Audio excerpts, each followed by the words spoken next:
Chapter 22, Lecture 18, Normal and Pathological New Formation. The theory of continuous development in opposition to the blastman exudation theory, connective tissue and its equivalents as the most general germ store of new formations. Correspondence between embryonic and pathological new formation. Correspondence between embryonic and pathological new formation. Cell division as the most general starting point of new formations. Endogenous formation, physalides, root cavities, different tendencies of new formations, hyperplasia. Direct and indirect heteroplasia, pathological formative cells, difference in their size and in the time required for their full development. Description of the development of bone as a model formation, difference between formation and transformation, fresh and growing, in opposition to macerated bone, nature of medullary tissue, growth in lengths of tubular or long bone, proliferation of cartilage, formation of marrow as a transformation of tissue, red and yellow, normal and inflammatory marrow, osseous tissue, calcified cartilage, osteoid tissue, bone territories, caries, degenerative osteitis, granulotions in bone, suppuration of bone, maturation of pus, ossification of marrow, growth of long bones in thickness, structure and proliferation of the periosteum. Granulations as analogous to the medulla of bones, and as the starting point of all heteroplastic development. Gentlemen, I propose today an illustration of formative irritation to portray to you the most important features in the history of pathological new formations, for a knowledge of these will throw light upon a series of events which present themselves both in the more complicated formation of tumors and in the more simple inflammatory irritative processes that I, at present, entirely reject the blastema doctrine in its original form. You have no doubt already gathered from the previous lectures. In its place, I have put the very simple doctrine of the continuous development of tissues out of one another. The chief point, therefore, in individual cases, is to determine the particular manner in which the various tissues arise, and by means of definite examples to make oneself acquainted with all the different directions which it is possible this development may follow. My first observations, in consequence of which I began to entertain doubts with respect to the prevailing blastema and exudation doctrine as to how far, namely, new formations could be derived from this source, date from researches of mine on tubercle. I found namely that a series of tubercular deposits in different organs, especially in the lymphatic glands, the membranes of the brain and the lungs, never at any time exhibited a discernible exudation, but always, during the whole course of their development, presented organized elements without its ever being possible to observe either in them or before they existed any stage in which amorphous, shapeless matter was present. As long as 8 years ago, I discerned that the development which takes place in the lymphatic glands upon the occurrence of the well-known scrofulous changes begins in such a way that the first conditions met with entirely correspond to those which in other instances are designated by the name of hypertrophy, for nuclei and cells are found in great abundance, though they afterwards break up and directly supply the material for the final accumulation of cheesy substance. The view which I derive from these investigations of mine, namely, that a tissue undergoing hypertrophy may supply a completely abnormal diseased product, appeared to me all the more significant, because I had simultaneously detected an altogether similar series of developmental changes whilst examining an entirely different body, namely, the so-called typhus matter, typhus mast. At that time, VA view of the Vienna school had been universally adopted, that in the different TGT Virchow processes, an exudation of an albuminous nature and soft medullary character filled the parts, and that thereby swellings of a medullary appearance were produced. But whether the typhus matter be examined in the lymphatic glands of the mesentery or round about the follicles of Pierre's patches, no exudation capable of organization is at any time met with, but always a directly continuous development from the pre-existing cellular elements of the glands, the follicles, and the connective tissue, to the typhus matter.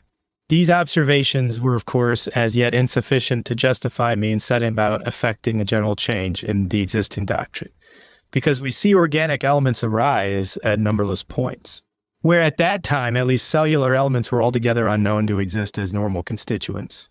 And there was therefore scarcely any other explanation possible than that new germs were formed by a kind of generatio sequivocally spontaneous generation out of the mass of blastema. The only places besides the glands where such a development arising out of previously existing elements might have been inferred with some degree CF probability to take place were the surfaces of the body with their epithelial elements. Then it was that my investigations into the nature of the connective tissues, with which one have already so much plagued you, proved entirely decisive. From the moment that I was able to maintain that there was scarcely any part of the body which did not possess cellular elements, that I could show that bone, corpuscles were real cells, and that connective tissue in different places contained. Now a smaller number, really cellular elements. From that moment, germs in abundance were supplied from which new tissues might possibly show developed. In fact, the more the number of observers increased, the more distinctly was it shown that by far the greater number of the new formations which arise in the body proceed from connective tissue and its equivalents. From this rule, comparatively few pathological new formations are accepted, and these belong on the one hand to the class of epithelial formations, and on the other are connected with the more highly organized tissues of a specific animal. P. 55. Nature, for example, the vessels, we may therefore, with trilling restriction, substitute for the plastic lymph the blastema of the earlier, the exudation of the writers. Connective tissue with its equivalents as the common stock of germs, cane stock of the body, and directly traced to it as the general source of the development of new formations. If we take a definite internal organ, for example, the brain or the liver, it was scarcely possible, as long as people saw nothing more than nervous matter in the brain, and admitted the existence of nothing more than vessels and hepatic cells in the liver, to imagine the occurrence of a new formation in them without the intervention of a special formative matter. For it was, of course, easy to convince oneself that new formations do not in the liver usually proceed from the hepatic cells or the vessels, and that in the substance of the brain, the nerves as such do not give rise to new formations, has been known ever since the microscope has been employed. For since that time, it has been known that medullary cancers are not clue to the proliferation of nervous matter, but consist of cellular elements of another kind. In fact, the body appears to us at the present clay, as Reichert was the first to note, to be made up of a more or less continuous mass of connective tissue-like constituents, in which at certain points other things, such as muscles and nerves, are embedded. Now, if C is in this more or less connected framework, that, according to my investigations, genuine new formation goes on, and that in accordance with the same law which regulates embryonic development. This law of the correspondence between embryonic and pathological development was, as you know, laid down by Johannes Müller, who continued the investigations commenced by Schwann. But at that time, the contents of an ovum were placed on a level with blastema. It occurred to no one that the whole process of development in the ovum took place within the limits of a cell, but it was concluded simply that there was a certain quantity of organizable material in the ovum, which, in virtue of a peculiar power innate in it, by means of some organizing force, or as those would have it who regard the matter from a higher 77 point of view, impelled by an organizing idea, transformed itself into this or that particular shape. But here, too, the conviction has been gradually acquired that the matter in question is a cellular substance. And if what has been most rigidly maintained by Remak is correct, namely that the cleavage of the yolk also is due to a visible division of cells, to the growing in of membranous partitions, into the interior of the ovum and their coalescence. We have not here to deal with a free organizing impulse taking place within the yolk, but with progressive acts of division on the part of the originally single cell. But long before this simple view of the process of the cleavage in the yolk had been arrived at, it had been very distinctly perceptible that in pathological processes, a comparison between plastic exudations, or blastema, with the matters contained in the ovum was obviously inadmissible, and that where really formed parts were found, they had proceeded from a pre-existing part, a cell. The mode of origin of new formations is, as it seems, a double one. We have, namely, either to do with a simple division, such as we discussed when treating of irritation, P346. We then see the whole series of B groups of cells that have arisen from the repeated division of simple cells. C groups of cells lying near the calcifying border of the diaphysis and considerably developed through the growth and enlargement of the individual cells. The intercellular substance growing continually more and more scanty. Section of a blood vessel, 150 diameters, changes from the division of the nucleolus to the final division of the cell. If an epithelial cell acquires two nuclei, divides, and this process is repeated, a long series of developmental changes may by means of a continual repetition be produced. If the skin becomes irritated in consequence of continued friction, and the irritation is increased to a certain point, the epithelium will thicken, and if the proliferation is very energetic, it may lead to the production of tolerably large tumor-like formations. The same mode of development which is presented by layers of epithelium we meet with also in the interior of organs. In cartilage, for example, where the individual cellular elements are enclosed in an intercellular substance. The place of each of them is at last occupied by an accumulation of numerous cells, the whole group, like the cell from which it proceeded, being shut off from its neighbors by the intercellular substance. This mode of development, therefore, is one which, though very simple in itself, may, since it originates in dissimilar parts, produce very different results. But we have besides another class of new formations, from the thymus gland of a newborn infant together with epithelioid cells, in the interior of a vesicle which has a double contour, more distinctly marked in C, and is besides surrounded by a cell-like border, lies a perfect nucleated cell. BC cancer cells, compare archive, for Anatomy Volume 1, PI suit, and Volume 3, PI. 2. B. One with two nuclei, C. One with a physolid, which nearly fills teni whole cell, and another, where the physolid, brood cavity, again encloses a perfect nucleated cell, 300 diameters. In the body, which are indeed much less well known, and of which the special peculiarities cannot as yet be seized with such great precision. These are processes where we see endogenous changes set in the interior of pre-existing cells. In a simple cell, a vesicular cavity forms, which, contrasted with the somewhat cloudy and generally slightly granular contents of the cell, presents a very clear, bright, homogeneous appearance. In what manner cavities of this first kind, which I class together under the name of physalides, arise, is not yet altogether certain. The greatest probabilities are in favor of the nuclei being, in certain forms, likewise the starting point of these formations. For beside these cells, others are seen with two nuclei, one of which, in several of them, has become somewhat larger and brighter than usual, though still preserving the character of a nucleus. Subsequently, this vesicle becomes so large that the cell is gradually almost entirely filled with it, and its former contents with the nucleus only look like a little appendage to the vesicle. So far, the process is tolerably simple. But besides these vesicles, thus growing and filling the cells, others are met with, in the interior of which elements of a cellular nature are enclosed. This is of pretty frequent occurrence in cancerous tumors, but also in normal parts, for example, in the thymus gland. This form seems to indicate that, in fact, by means of a process which cannot be directly traced to any division of the pre-existing cells, and indeed in peculiar vesicular cavities, which I have named brood cavities or vesicles Virchow, in the interior of cellular elements, new elements of a similar kind may be developed. However, this is at all events a condition which plays but a subordinate part in the whole history of new formations. The regular form is the one first described.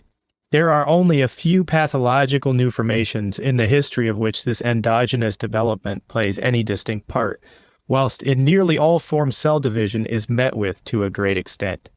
The essential points of difference between the several modes of development of cells are therefore these, in one class of formations.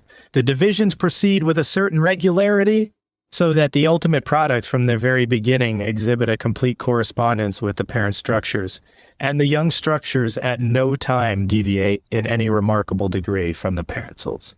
Such processes are in ordinary life mostly designated as hypertrophies, but I have, in order to express the nature of the change more accurately, proposed the name of hyperpiacity, inasmuch it is not an increase in the nutrition of existing parts that takes place, but a real formation of new elements, P94. In another class, the development proceeds in such a way that divisions certainly also do take place, but make very rapid progress and produce cells which gradually decrease in size, and ultimately in some instances become so small that they can scarcely be distinguished to be cells. The proliferation may cease at this point, and then the cells severally begin to grow and to become larger. And under certain circumstances, a structure may, in this case again, also be produced analogous to that in which the development originated. This, however, is not usually the case. Generally, the young cells pursue a somewhat different course of development, and a heterologous structure begins to form. The mode of development which I here described to you may also run its course in such a way that the cells do not at once begin to divide, but the nuclei first greatly multiply, becoming continually more numerous and at the same time smaller. We find something similar to this in pus, in which a division of the nuclei very rapidly takes place, and generally in such a way that the originally single nuclei at once divide into a considerable number of smaller ones, which at first remain coherent.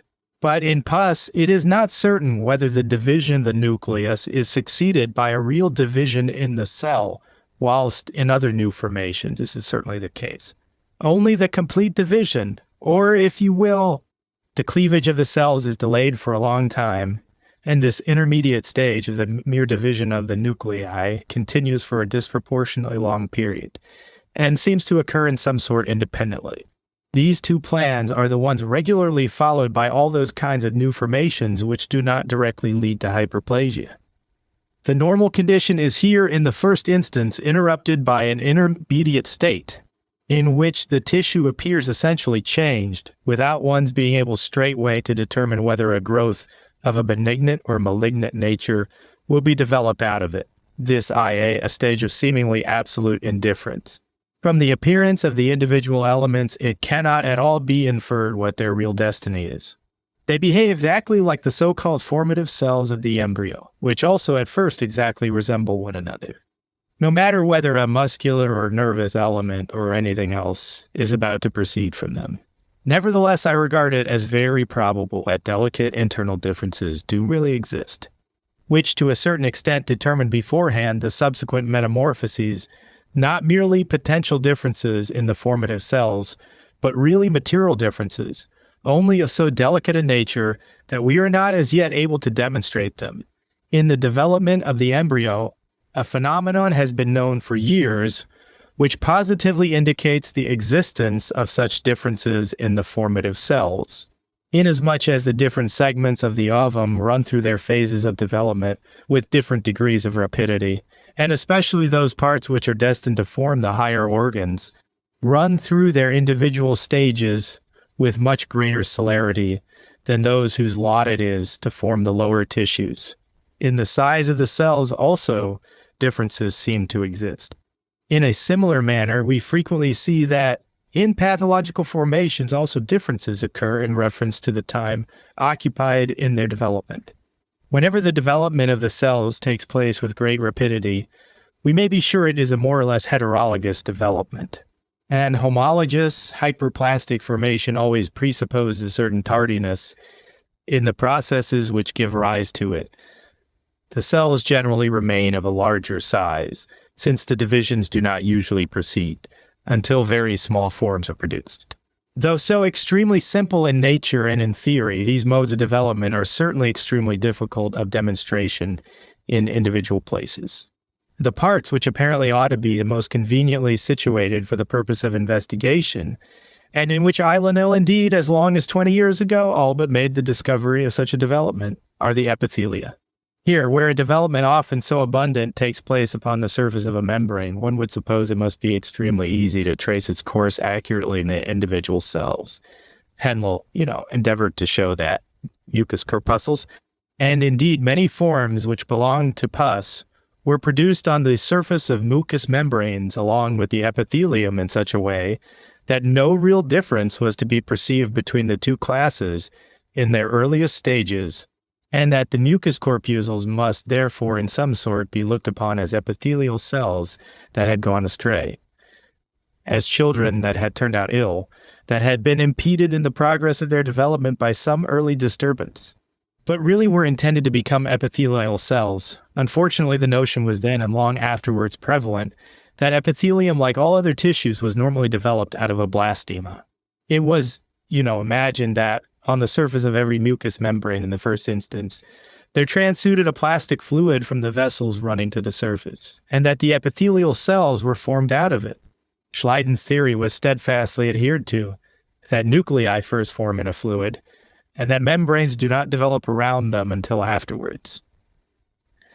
At present, however much the different surfaces presented by the skin and the mucous and serous membranes are examined, the conviction is everywhere unmistakably acquired that the cellular elements extend down to the very surface of the connective tissue, and that there is nowhere a spot where free nuclei, blastema or fluid exist, but that, on the contrary, it is especially the deepest layers which contain the most densely crowded cells. If, at the time when Henle made his investigations, it had been known that no blastema ever exists in these parts, and that no development de novo ever takes place there, but that the epithelial cells there present must have been developed either from old cells or from the connective tissue underneath them.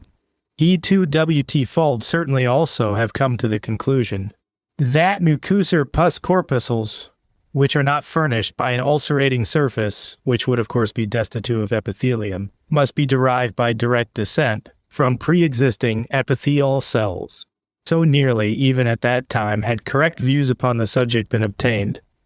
But the blastema theory enthralled men's minds, and we all stood under its influence. Besides, it appeared impossible to point out everywhere in the interior of the tissues the requisite antecedent structures.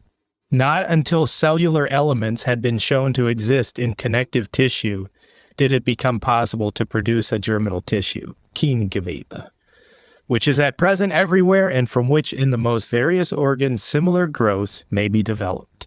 Now that we know that connective tissue, or tissues equivalent to it, exists in the brain, the liver, the kidneys, in muscle, cartilage, skin, etc., now there is, of course, no longer any difficulty in conceiving how the same pathological product may arise.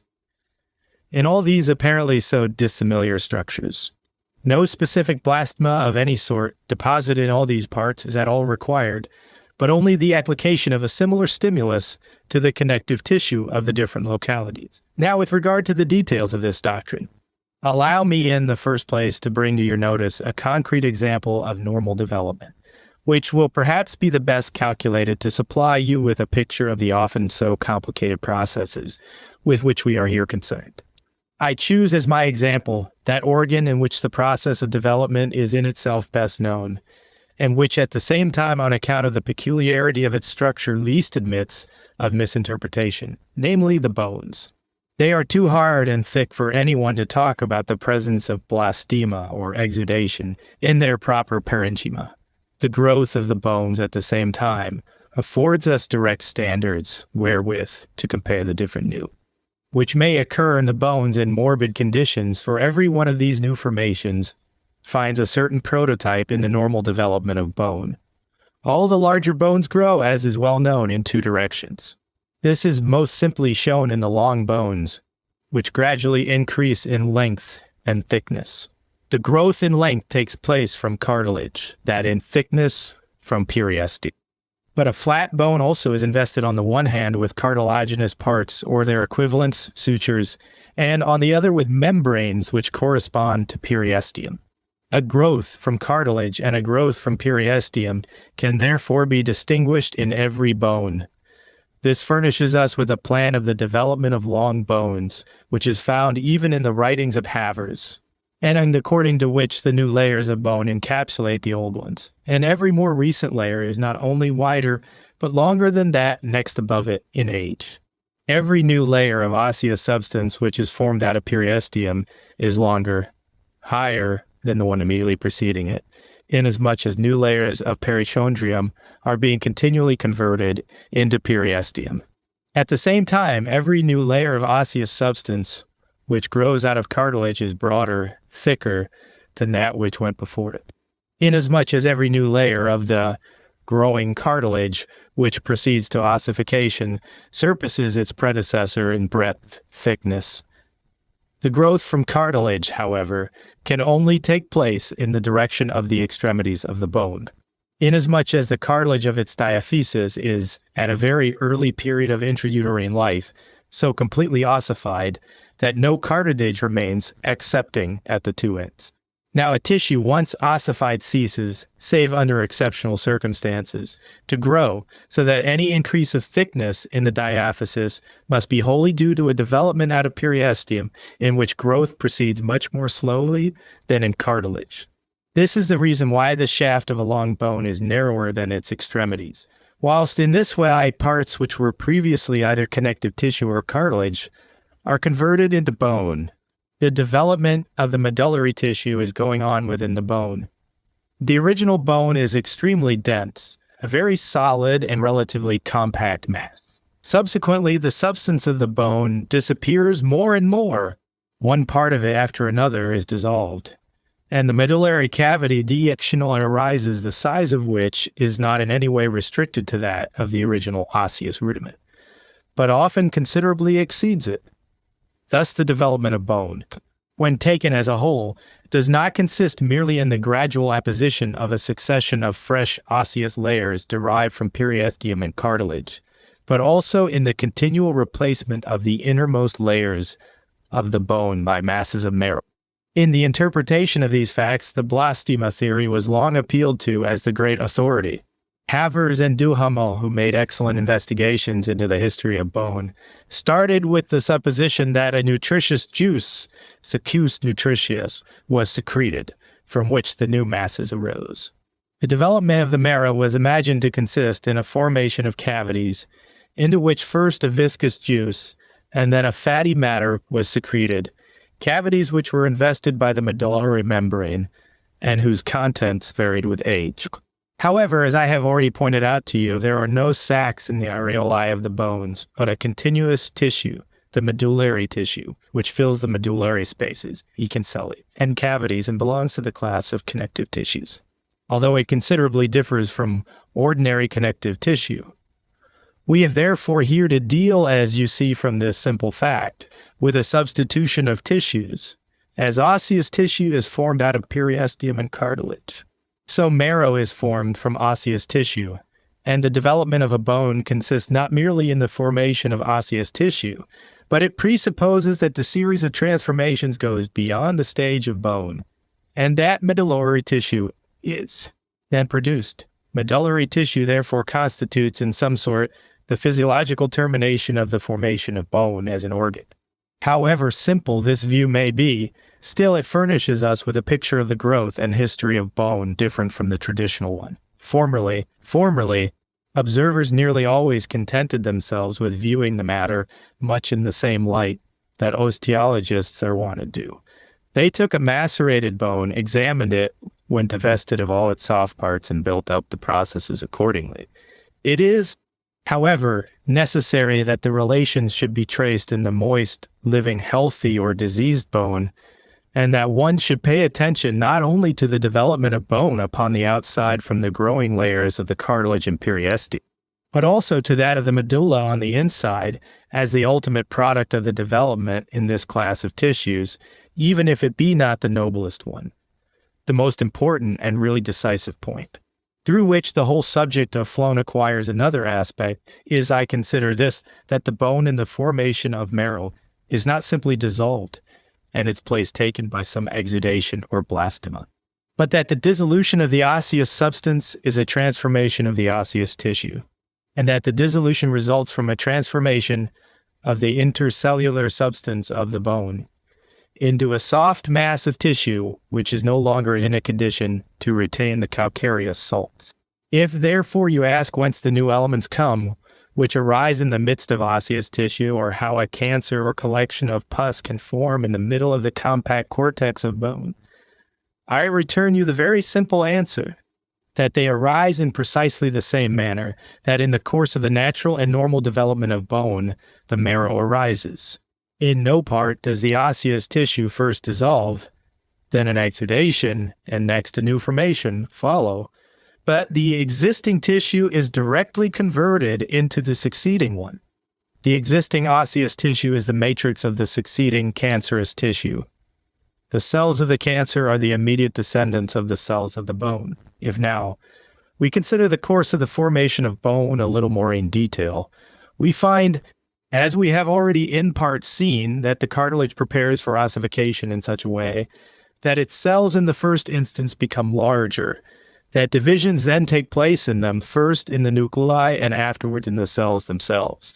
That these divisions then proceed with great rapidity so that we obtain larger and larger groups of cells, and in a comparatively short time, the place of a single cell is occupied by a relatively very large group of cells, figure 124. You will remember from my first lecture, p. 33, that a cartilage cell is distinguished from most other cells by its secreting a special membranous capsule in which it is enclosed. This membranous capsule, on the division of the cells which it contains, sends incepta between them, which serve as new envelopes for the young cells, yet in such a way that even the gigantic groups of cells which proceed from each of the original cells are still enclosed in the greatly enlarged parent capsule. It is manifest that the greater the number of cells which undergo this change, the larger the cartilage will become, and that the height to which any one of us attains essentially depends upon the extent to which growth occurs in the individual groups of cartilage cells. Whether we ultimately become tall or short is, if I may say so, left entirely to the discretion of these elements. When the growth of the proliferating cartilage has reached this point, the cellular elements are very close together, so that a comparatively trifling quantity of intercellular substance lies between them, figure 124. The farther the development advances, the more does the appearance of the cartilage alter, and at last it looks almost like dense-celled vegetable tissue. The cells themselves, however, are difficult to be seen because they are extremely sensitive. They readily shrivel up upon the addition of the mildest fluids and then appear like angular and jagged corpuscles, almost analogous to those of bone, with which, however, they have at this time nothing to do.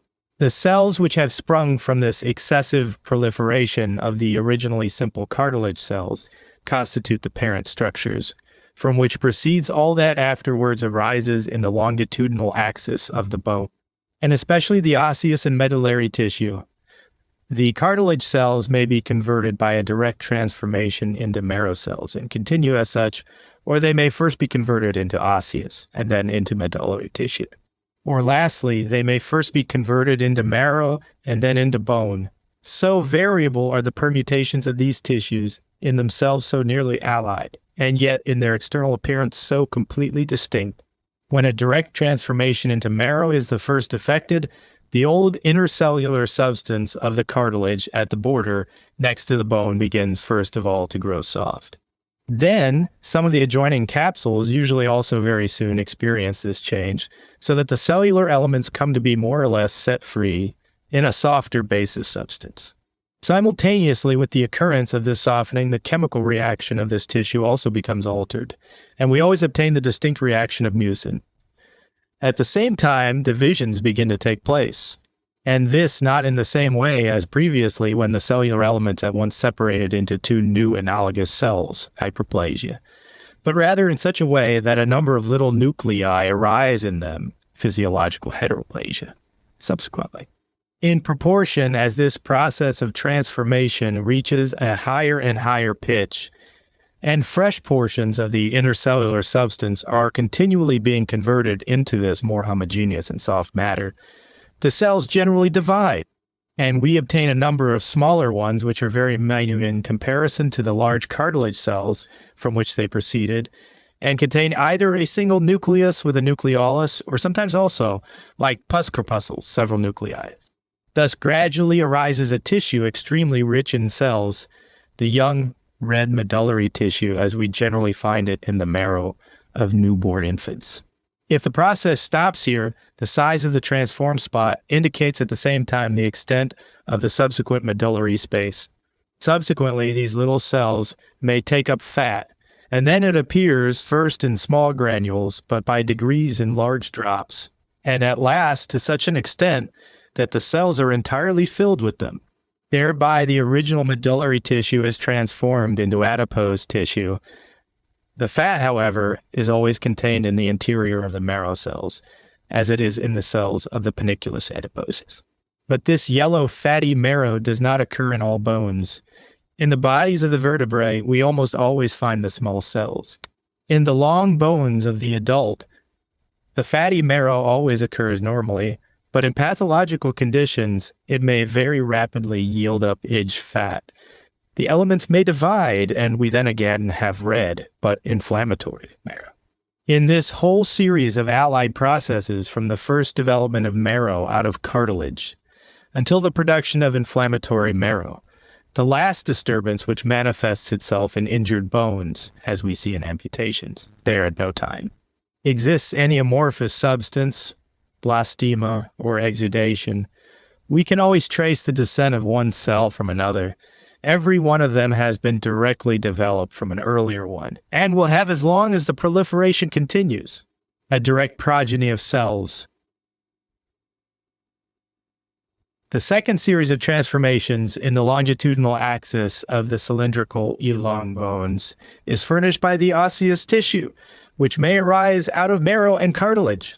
In the one case, the marrow, in the other, the cartilage cells become the subsequent bone cells. This act of real ossification, the production of the osseous tissue, is extremely difficult to observe, chiefly for the reason that what first takes place in the course of these processes is not the production of real osseous tissue, but only the deposition of calcareous salts, generally namely. There, first of all, takes place in the immediate vicinity of the border of the bone a calcification of the cartilage, which gradually advances first along the borders of the larger groups of cells, and then around the individual cells, always following the substance of the capsules, so that every individual cartilaginous shell is surrounded by a ring of calcareous substance. But this is not yet bone. It is nothing more than calcified cartilage, for upon dissolving the calcareous salts, the old cartilage is again brought into view, and indeed it offers no analogy to bone in any other respect excepting in the presence of calcareous salt. Now, in order that this calcified cartilage may become real bone, it is necessary that the cavity in which every cartilage cell lies be converted into the well-known radiated, jagged bone cavity, lacuna.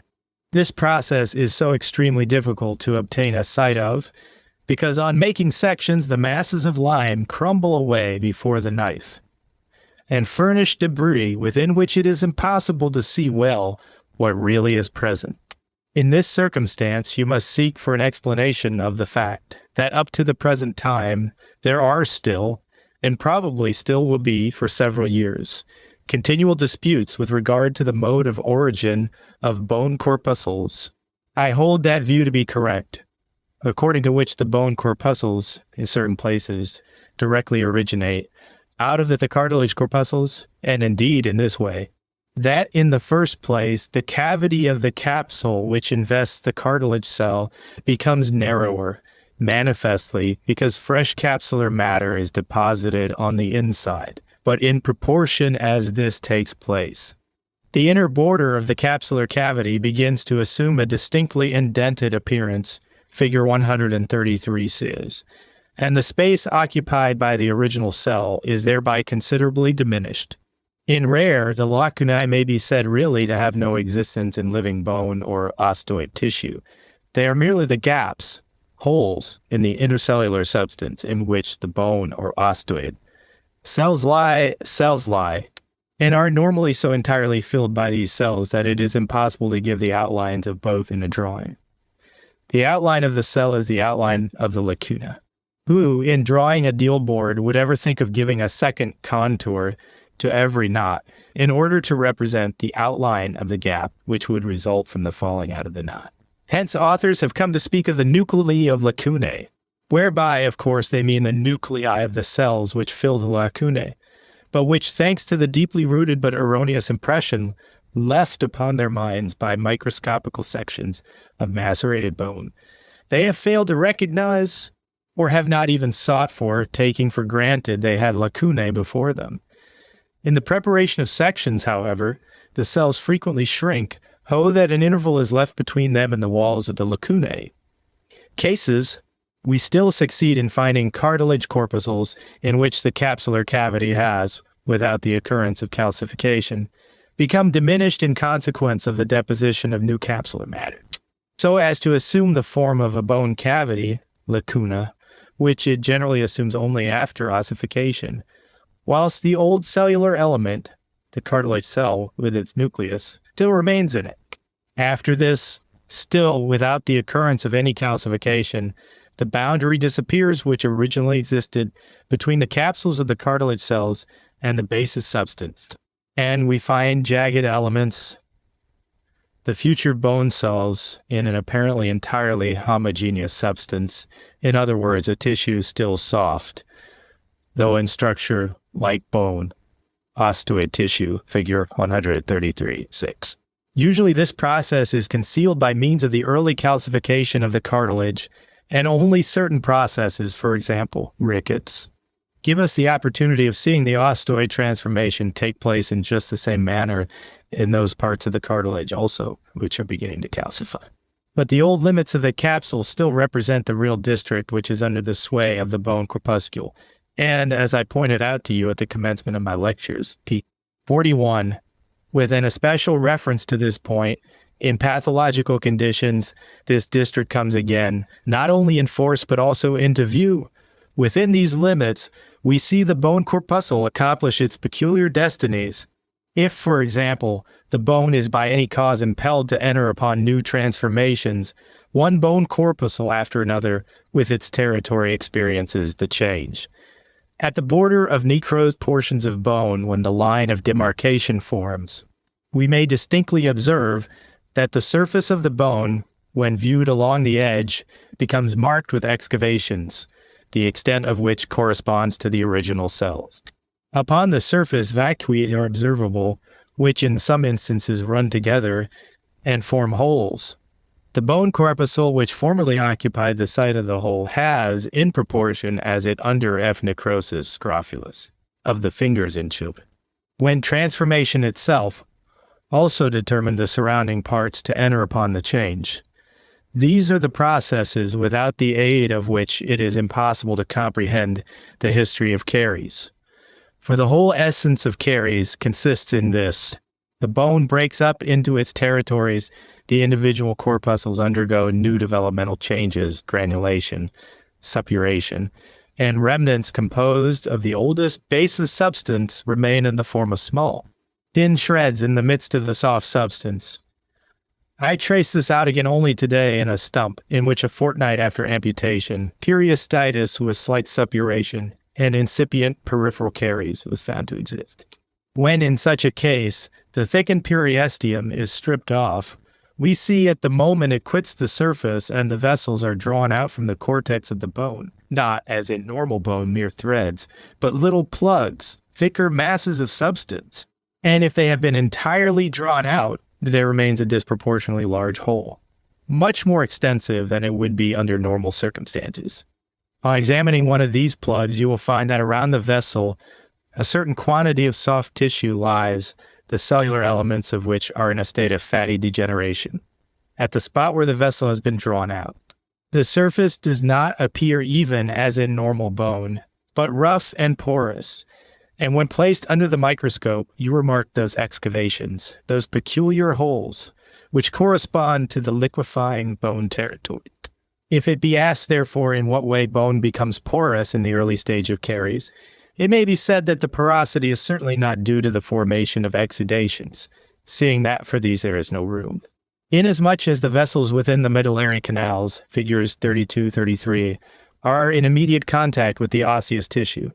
On the contrary, the substance of the bone in the cellular territories liquefies, vacuities form, which are at first filled with a soft substance composed of a slightly streaky connective tissue with fattily degenerated cells.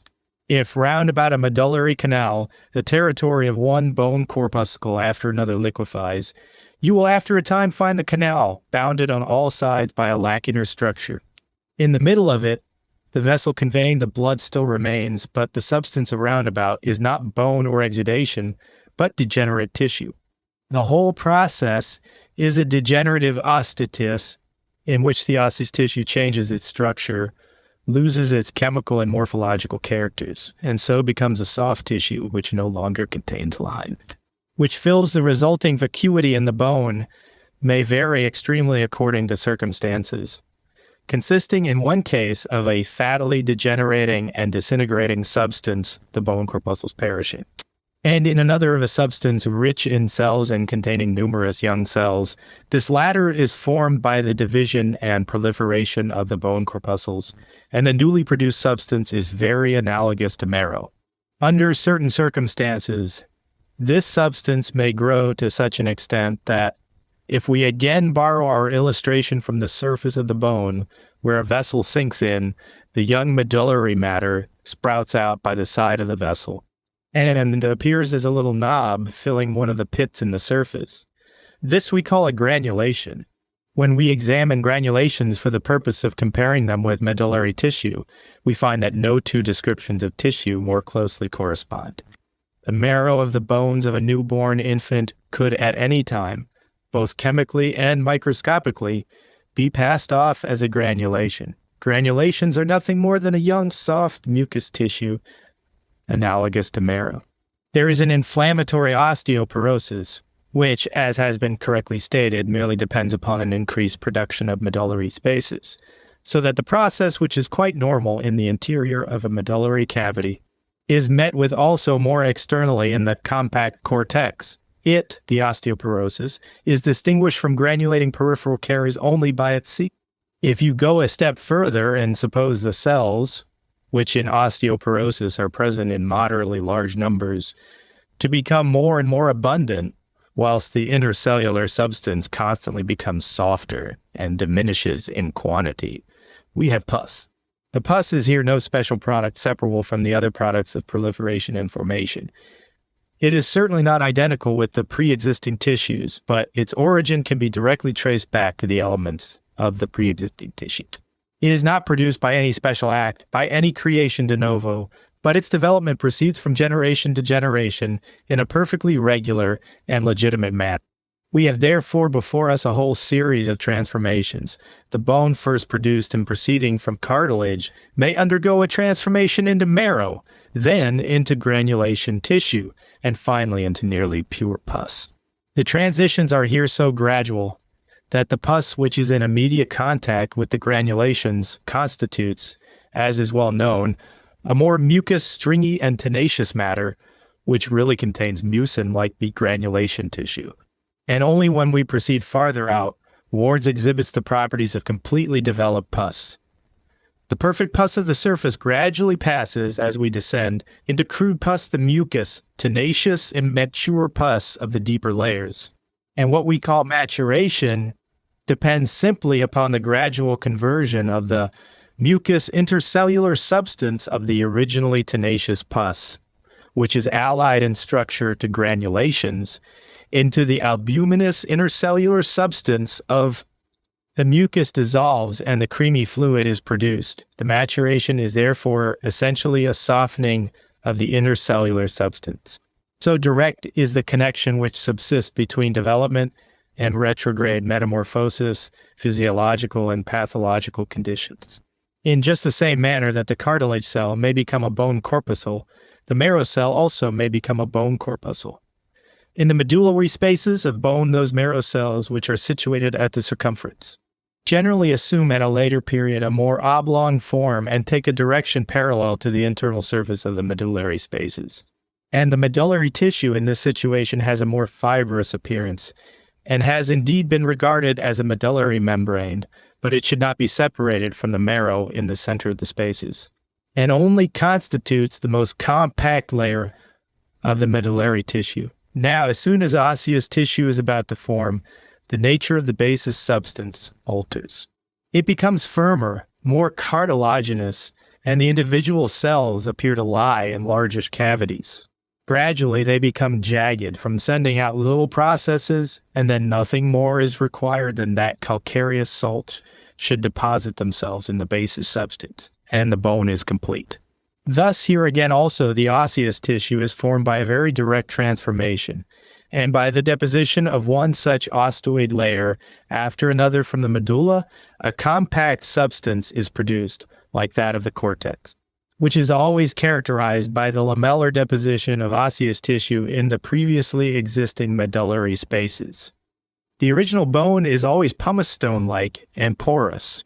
Its porosities become filled by the subsequent development of osseous lamellae from the layers of the marrow, the process continuing until the vessel, which does not admit of ossification, alone remains.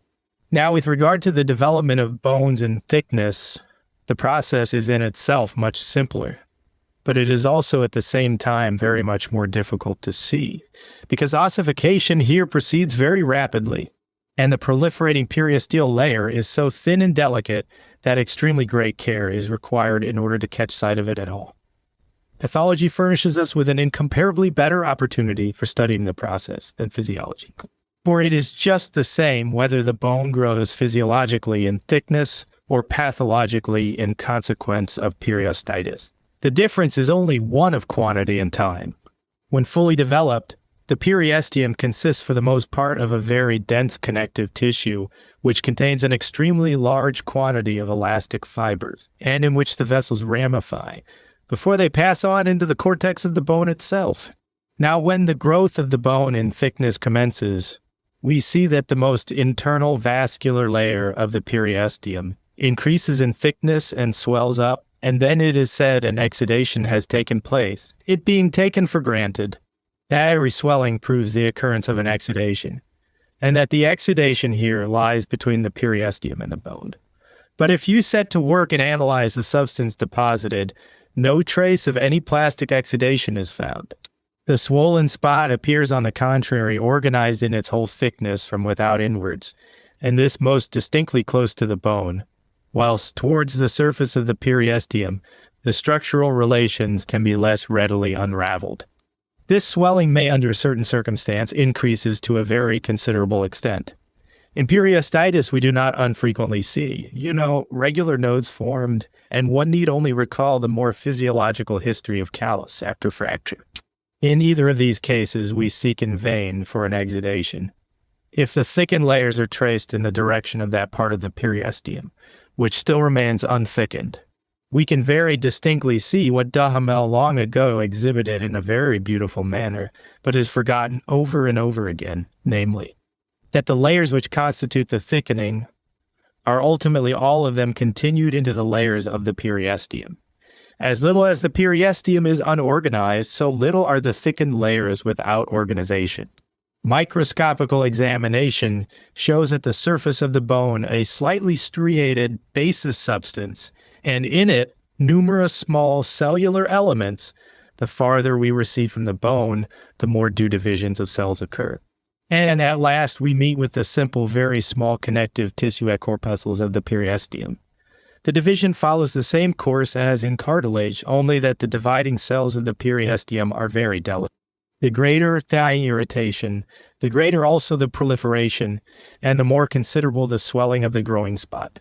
The cells which thus result from the proliferation of the periosteal corpuscles are converted into bone corpuscles exactly in the way I described when speaking of the marrow. In the neighborhood of the surface of the bone, the intercellular substance grows dense and becomes almost cartilaginous. The cells throw out processes, become stellate, and at last the calcification of the intercellular substance ensues. If the irritation is very great, the corpuscles grow very considerably, and then real cartilage is produced. The corpuscles enlarge to such an extent that they grow into large, oval or round cells, and each of these forms a capsule around itself by secretion. In this manner, cartilage may arise in the periosteum also, by means of a direct transformation of its proliferating layers. But it is by no means necessary that real true cartilage should be produced. Generally, only the osteoid transformation takes place, when the intercellular substance becomes sclerotic and at once calcifies. Thus it is that on the surface of every growing bone, as Florenz particularly has shown, new bone is continually deposited layer after layer, and that the new layers grow around the old bone in such a way that a ring, which is early put around the bone after a time, lies inside it, enclosed by the young layers which have formed outside around it. These are connected with the old bone by means of little columns, which give the whole a pumice stone-like appearance. And here, too, the subsequent condensation into cortical substance is accomplished by means of the formation, within the individual cavities bounded by the little columns, of concentric layers of osseous substance out of the periosteal marrow. These are the normal and pathological processes which we recognize in the formation of bone. From them, you may gather that we have in them to do with a series of permutations or substitutions, which lead in one case to a higher, in another, to a lower form of structure, but are, however, constantly connected with one another, and, according to the conditions which operate upon the parts, assume sometimes one aspect, sometimes another. It is in our power to incite individual portions of cartilage to ossify, or to transform themselves into a soft tissue. In this whole series, the marrow stands alone as the type of the heterologous forms, inasmuch as it contains the smallest and least characteristic cells. The young medullary tissue presents the same structure as the young formations, with which all heterologous tissues begin, and since, as I have already hinted, it at the same time constitutes the real type of all granulations, it may be said that wherever new formaceous veins are about to arise on a large scale, a substitution analogous to the type of young medullary tissue, granulation, also takes place, and that, no matter how great the solidity possessed by the old tissue, a kind of proliferation nevertheless always takes place, which produces the germs of the subsequent elements. Chapter 23, Lecture 19, Pathological and especially Heterologous New Formation. Consideration of some forms of pathological formation of bone. Soft ostoma ol, the maxil K. Rickets. Formation of callus after fracture. Theory of substitutive new formation in opposition to exudative, destructive nature of new formations. Homology and heterology. Malignity, ulceration, maladies osseum, proliferation and luxuriation. Medulla of bones and pus. Suppuration, its two forms, superficial, occurring in epithelium, and deep in connective tissue, eroding suppuration, skin, mucous membrane. Pus and mucous corpuscles in their relations to epithelium. Ulcerative suppuration, solvent properties of pus.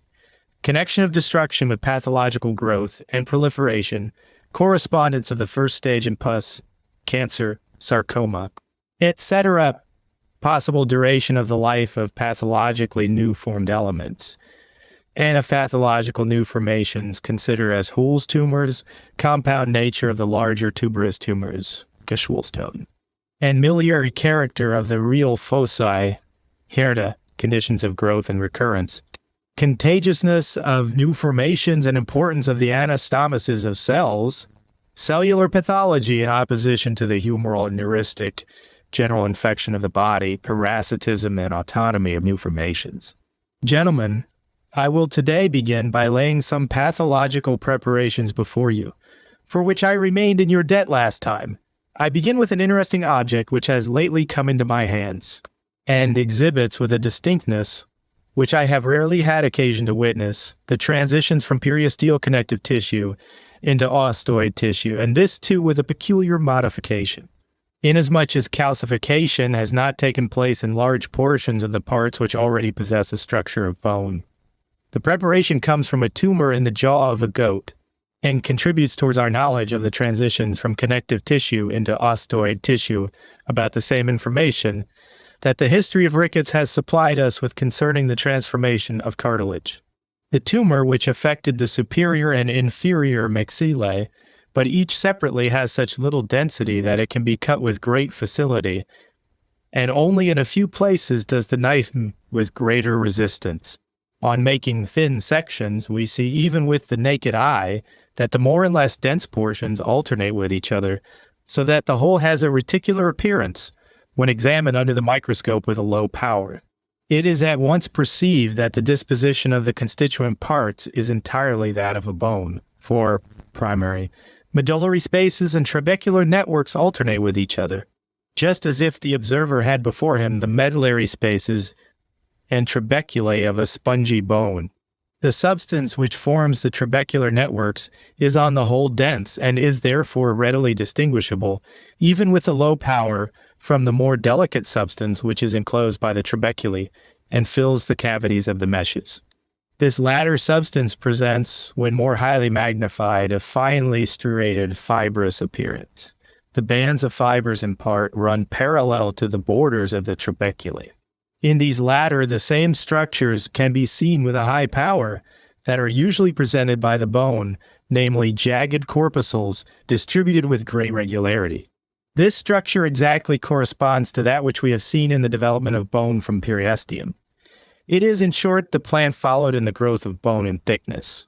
Wherever young periosteal deposits are examined, there is found in the meshes of the network, formed by the osteoid substance, this primary marrow containing fibers, but no cells, as is the case at a later period. This primary marrow consists of the remains of the periosteum itself, after its proliferation, which have not yet undergone the transformation. The transformation into osteoid tissue advances into the proliferating periosteum in the first instance always in such a way that the fibrous tissue becomes condensed, sclerotic, though only partially so, the condensation beginning at the bone and proceeding outwards in certain directions.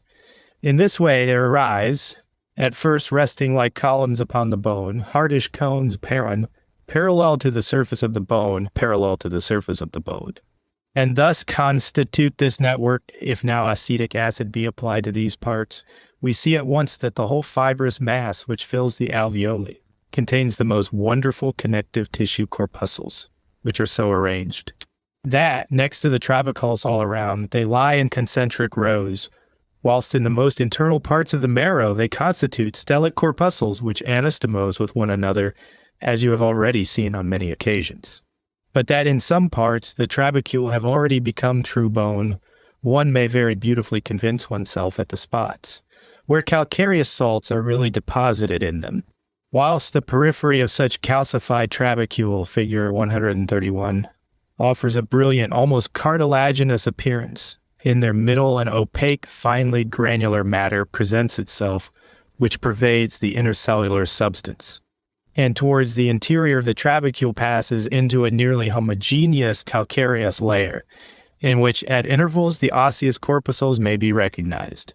Here we have therefore already a complete osseous network, and at the same time an exact picture of the regular growth of bone in thickness.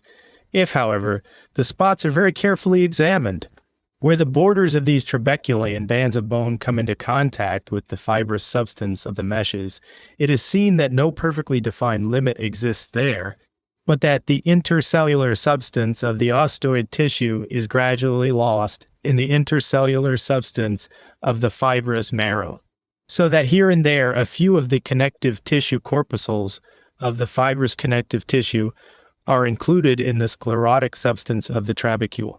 Hence you may infer that the formation of the real osseous substance from connective tissue is essentially effected by the gradual change of the intercellular substance, and that this loses its originally fibrous nature and becomes converted into a dense, shining, cartilaginous mass, without its ever really attaining, however, to the structure of cartilage.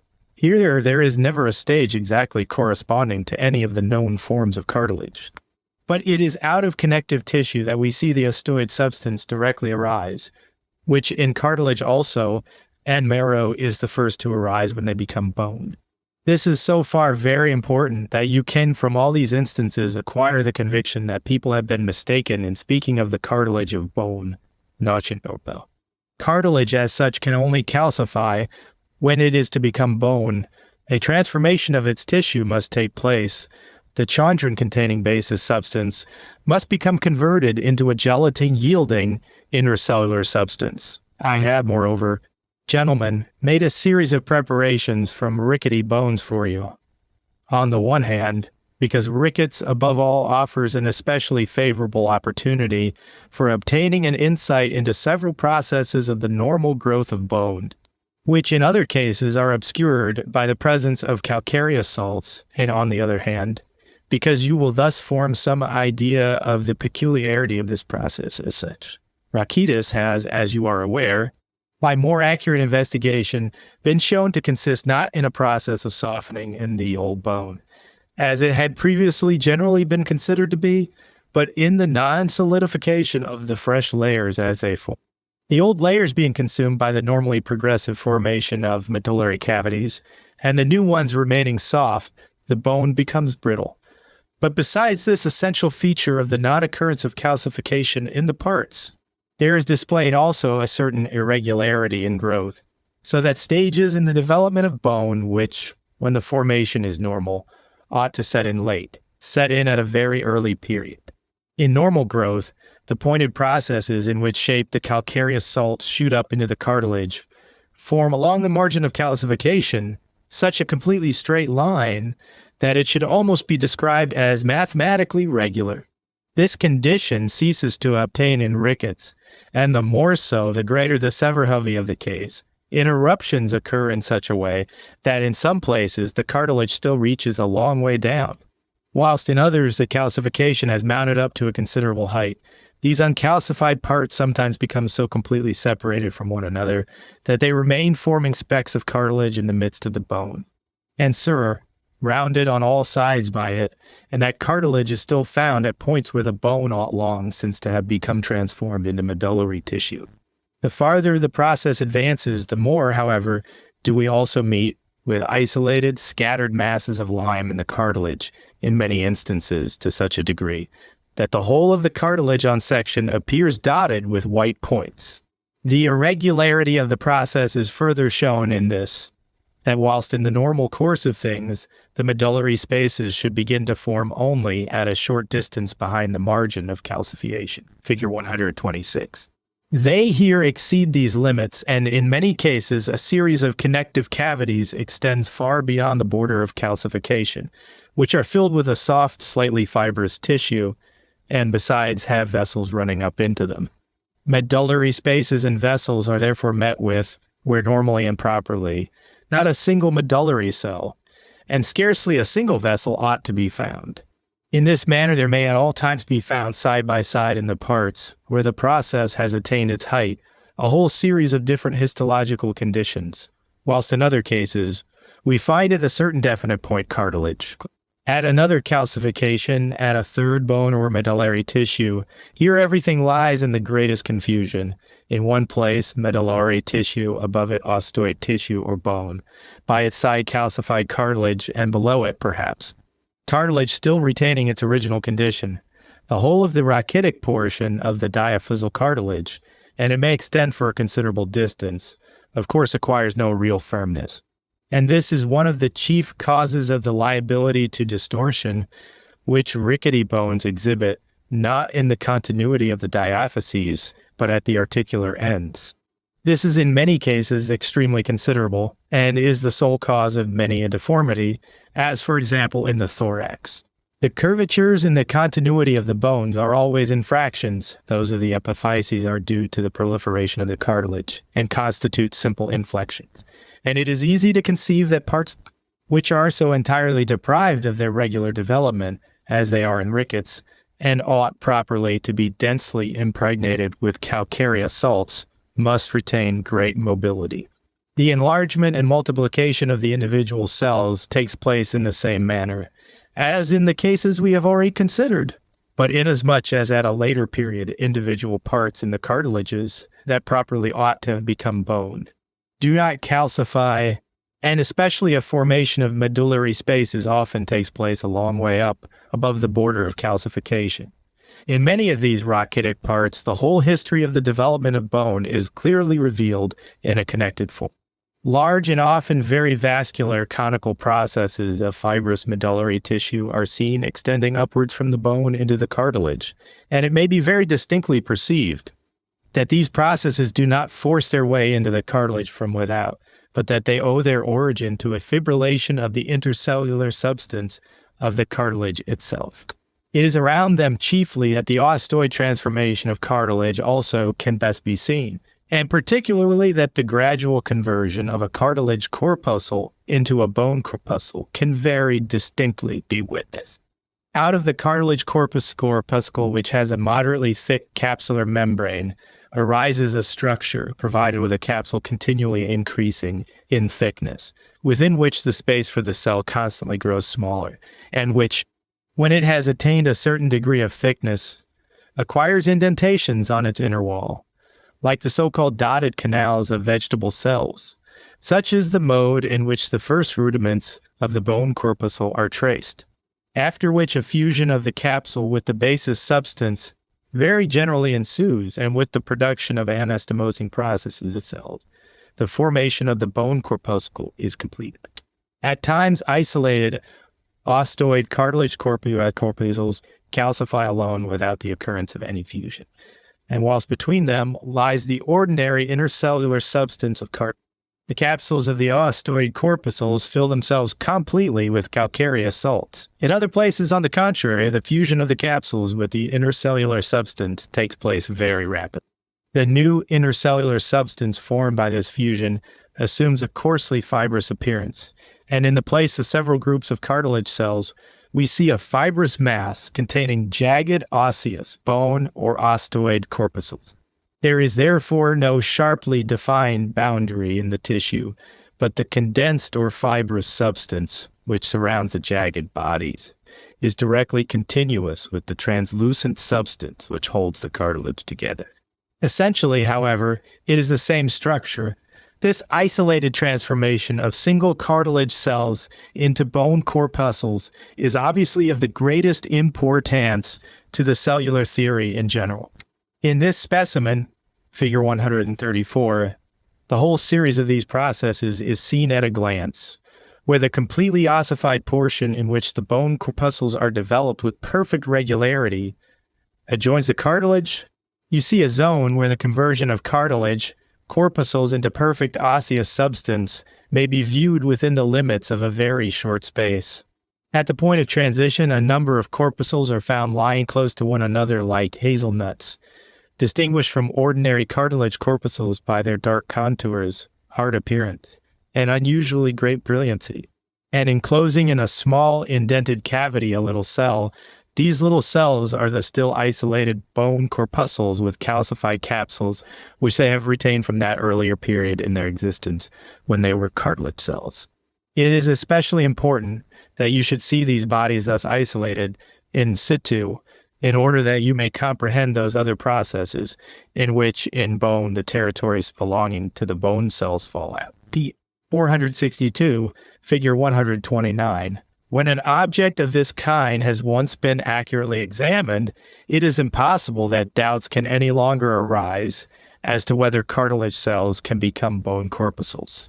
And I cannot conceive how it is that even the most recent, and those very careful, observers still start the question whether bone corpuscles are not, in all cases, structures obtained by a circuitous route, and not directly produced from cartilage corpuscles. It is the next preparations have reference to the pathological new formation of bone, or, if you will, to the physiological formation of callus. They are derived from a very recent fracture of the ribs, around which a thick mass of callus has been deposited. In reference to this process, I will add a few words, as it is one that has been much discussed and is very important in a surgical point of view. You have seen from what I have just been describing to you that there are several ways in which the new formation of bone is effected, and that the old supposition that either the one or the other mode must be considered as the only prevailing one is incorrect. The pre-existence of cartilage is by no means necessary for the formation of bone. On the contrary, an osteoid substance is very frequently formed by a direct sclerosis in connective tissue. Nair ossification is thus really more easily effected than when it takes place in real cartilage. We see also by the history of the theories concerning callus that the endeavor to show that it is always developed in the same way or out of the same substance, e.g. extravasated blood, periosteum, medullary tissue, exuded fluids, etc., has proved the greatest obstacle to the true perception of the real state of things, and that all have really had right upon their side, inasmuch as new bone, in fact, builds itself up out of the most different materials. Unquestionably, when the case runs a very favorable course, that path is chosen in which the new formation can be most conveniently effected, and it is by far the most convenient way when the periosteum produces a very large portion of the whole. This takes place in the following manner. The periosteum grows dense towards the edges of the fracture, and there gradually swells up, the swelling being of such a nature that separate layers or strata can afterwards pretty clearly be distinguished in it. These continually become thicker and more numerous, in consequence of the constant proliferation of the innermost parts of the periosteum, and of the formation, by means of a multiplication of their cellular elements, of new layers, which accumulate between the bone and the relatively still normal parts of the periosteum. These layers may become cartilage, but it is not necessary, nor yet the rule. For we find that, in the greater number of favorable cases of fracture where cartilage is produced, not the whole mass of the periosteal callus is produced from cartilage, but a greater or less portion of it is always formed out of connective tissue. The layers of cartilage generally lie next to the bone, whilst the farther we proceed outwards, the less does the formation out of cartilage, and the more direct transformation of connective tissue prevail. The formation of bone is, however, by no means restricted to the limits of the periosteum. Very commonly, it extends beyond them in an outward direction, and often penetrates in the form of spicula, nodules, and protuberances, to a very considerable depth into the neighboring soft parts. It is self-evident that in these cases we have by no means to deal with any proliferation of the periosteum in any outward direction, but that an ossifiable tissue arises out of the interstitial connective tissue of the neighboring part. Of this, it is very easy to convince oneself, because osseous spicula are found shooting up in the interstitial tissue of the neighboring muscles. In the preparation from the fractured ribs places are still to be found in the external parts, where fat has been included in the ossification. It cannot be said, therefore, that the formation of callus around fractured parts is altogether a periosteal formation. In all cases where it takes place with a certain abundance, it transgresses the limits of the periosteum and invades the connective tissue of the surrounding soft parts. There is a second kind of callus formation completely different to this, that namely, which takes place in the midst of the bone from the medullary tissue. At the moment when the bone in a case of fracture be shivered, a number of little medullary spaces are naturally opened. In the neighborhood of these, the still closed medullary spaces are seen nearly invariably when matters follow a regular course. To become filled with callus, new lamellae of bone attaching themselves to the internal surface of the osseous trabeculae, which bound the spaces, just as in the ordinary growth of bone in thickness. The originally pumicestone-like layers become compact by the deposition of concentric lamellae. In this manner, it happens that after some time a larger or a smaller new layer of bone is found, filling up the end of the medullary canal of each fragment, so as to occasion its occlusion. This is a kind of a new formation which has nothing in common with the former one, as far as their starting points are concerned, but has its origin in quite another tissue, and is altogether different in its palpable result, inasmuch as it produces, within the confines of its own bone, a condensation of that portion of the marrow which lies in the immediate vicinity of the fracture.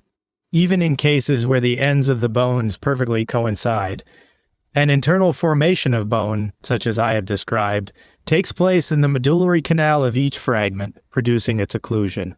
These two kinds are the usual and normal ones.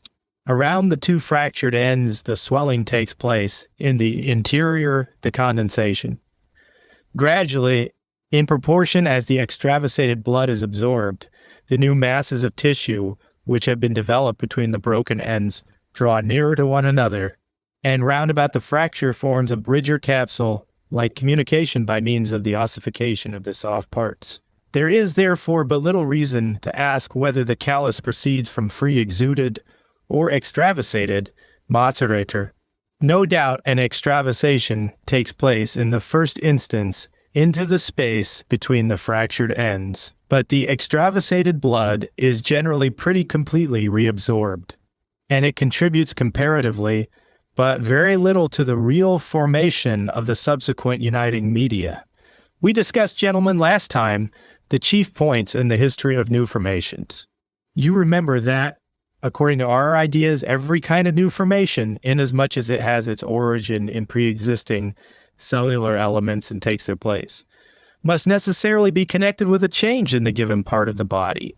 It is no longer possible to defend an hypothesis such as that which, based upon the supposed existence of plastic matters, was formerly maintained, namely, that a substance was deposited between and upon the existing elements of the body, which produced a new tissue out of itself and thus represented a clear accession to the body, if it is true that every new formation proceeds from definite elements, and that usually divisions of the cells are the means by which the new formation is produced.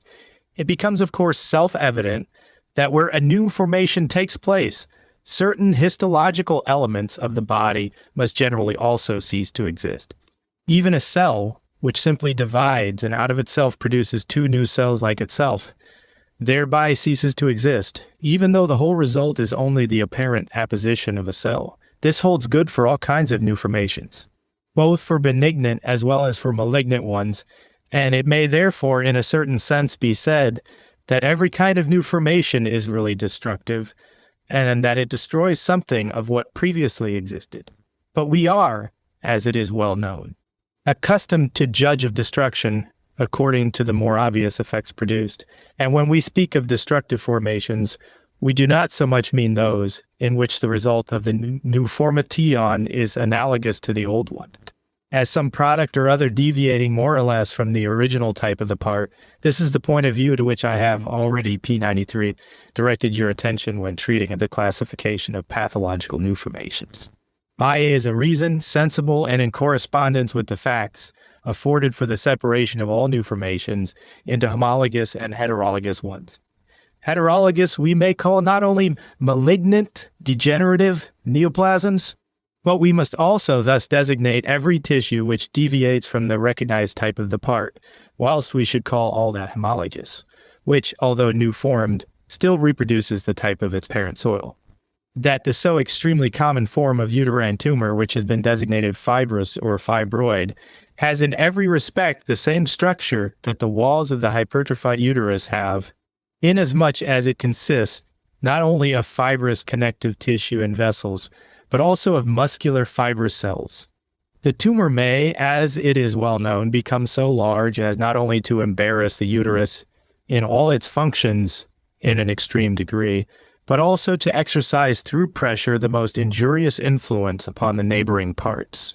In spite of this, it must always be considered an homologous structure. On the other hand, we cannot help employing the term heterologous formation. As soon as, by means of a process which at first seems to represent a simple multiplication of the parts, a result is obtained which is essentially different from the original condition of the spot.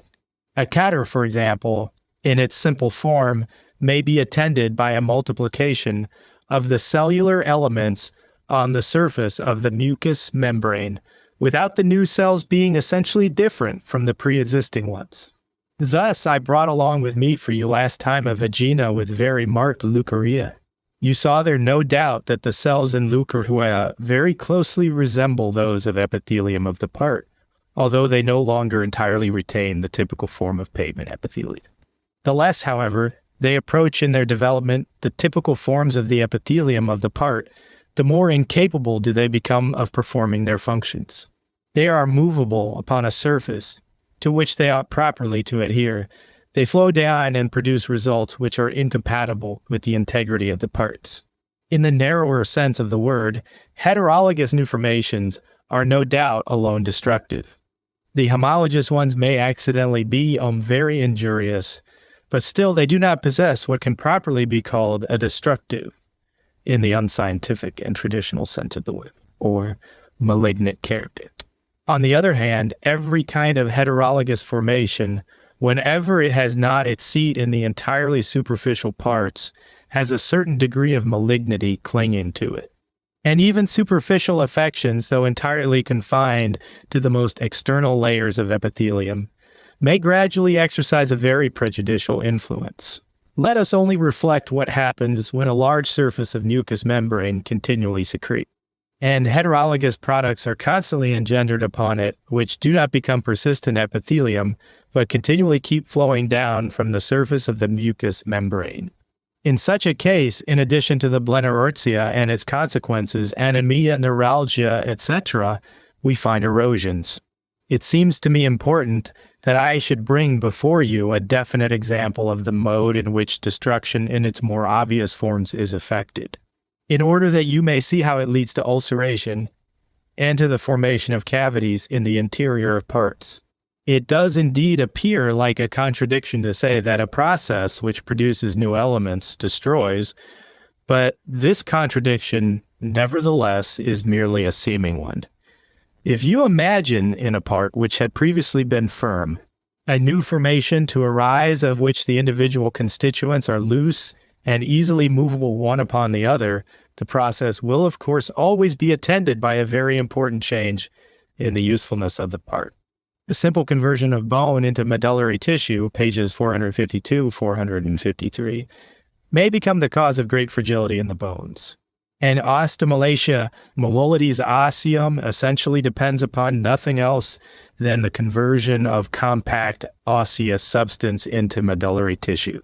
An excessive formation of medullary spaces gradually advances from the interior of the bone towards the surface, deprives the bone of its firmness, gives rise to a tissue in itself quite normal, but of no service in maintaining the necessary firmness of the parts, and thus in some sort inevitably leads to a loss of cohesion.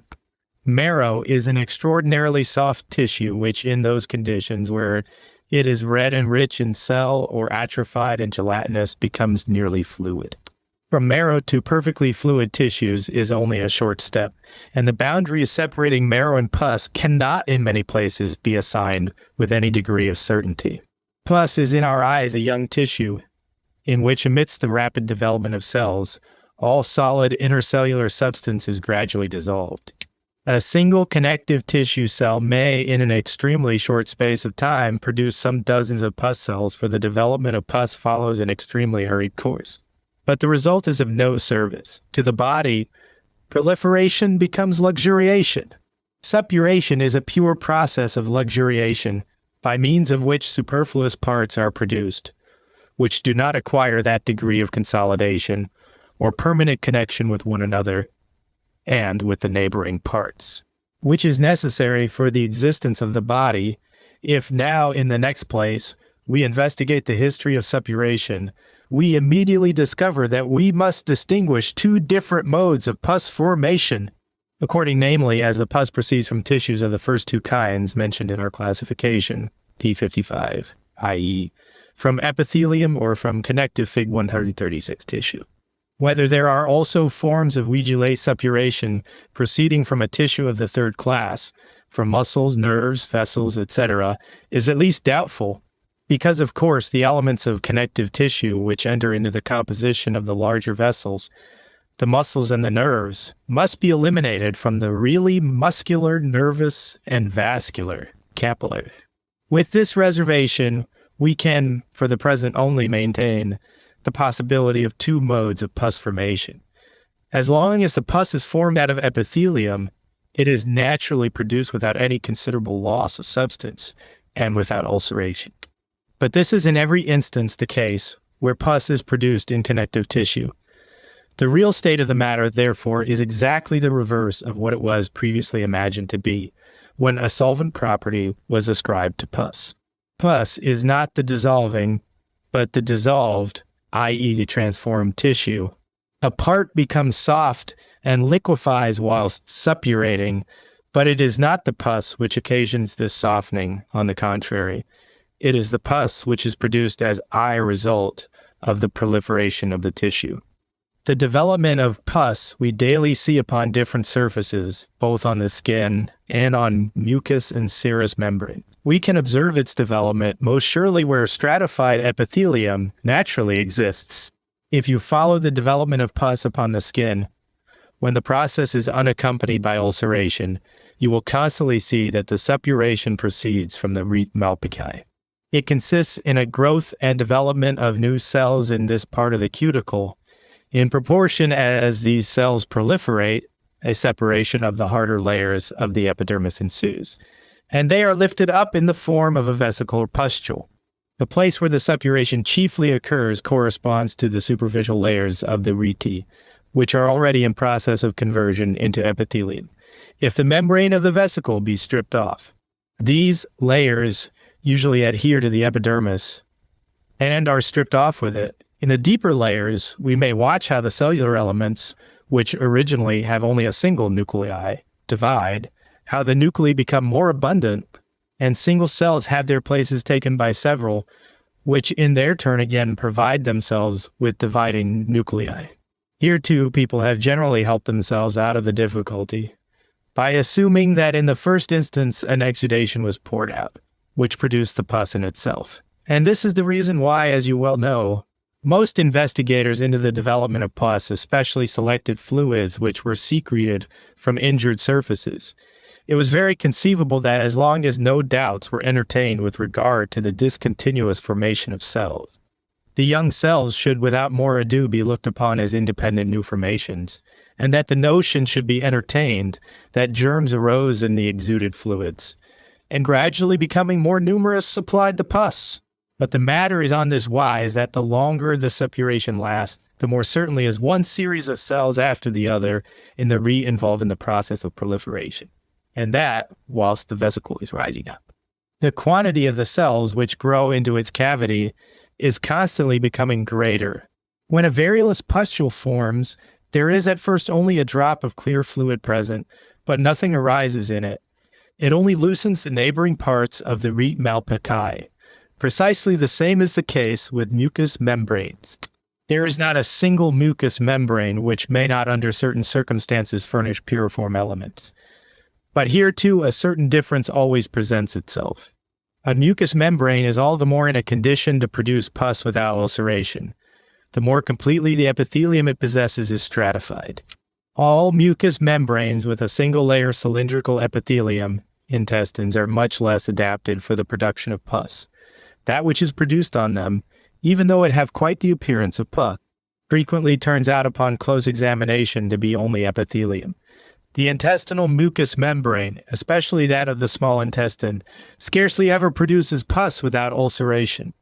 The mucous membrane of the uterus and of the fallopian tubes, though it is frequently covered with a thick mass of quite a puriform appearance, almost always secretes secrete in this and similar places, does not of course mean to separate from the blood, but from the tissue itself, whose elements, cells, are separated, detached at the surface, and when mixed with the serous effusion from the blood, removed. The detachment of the cells is effected sometimes by means of the fluid which transudes from the blood, sometimes by the continual growth of a succession of new celli beneath them, and sometimes in consequence of their own round form.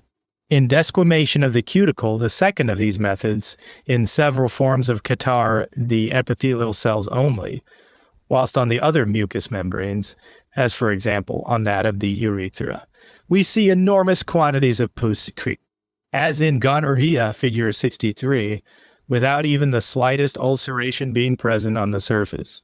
This depends essentially upon the presence of several strata of cells, the upper forming a kind of protection to the deeper ones, of which the proliferation is thus for a time secured. The pus is at last either borne away by the production of new masses of pus beneath it, or there occurs simultaneously a transudation of fluid, which removes the pus cells from the surface. Just as in the secretion of semen, the epithelial elements of the seminal tubules furnish the spermatozoa, and in addition a fluid transudes which sweeps them away. But the spermatozoa do not arise in the fluid. This is only the vehicle for their onward movement. In this manner, we frequently see fluid exude on the surface of the body without our being able to regard it as a 6th fibroblastima. If a proliferation of epithelium simultaneously takes place upon the surface, the elements detached by the transuded fluid will also be found to consist of nothing but proliferating epithelium.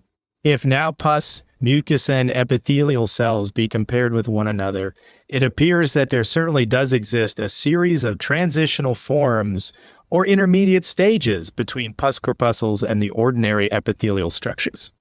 By the side of perfectly formed pus corpuscles provided with several nuclei are very commonly found somewhat larger, round, granular cells with single nuclei, the so-called mucus corpuscles, figure 11b. A little further on, we see perhaps still larger cells of a typical form and with single large nuclei, and these we call epithelial cells. But the epithelial cells are flat, angular, or cylindrical, whilst mucus and pus corpuscles under all circumstances remain round.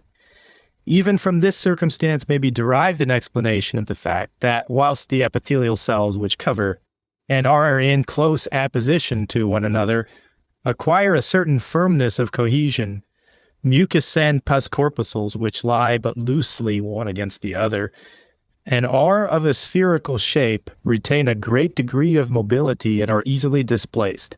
It has been said before now that mucus corpuscles are nothing more than young epithelium. Another step in pus corpuscles would be nothing more than young mucus corpuscles.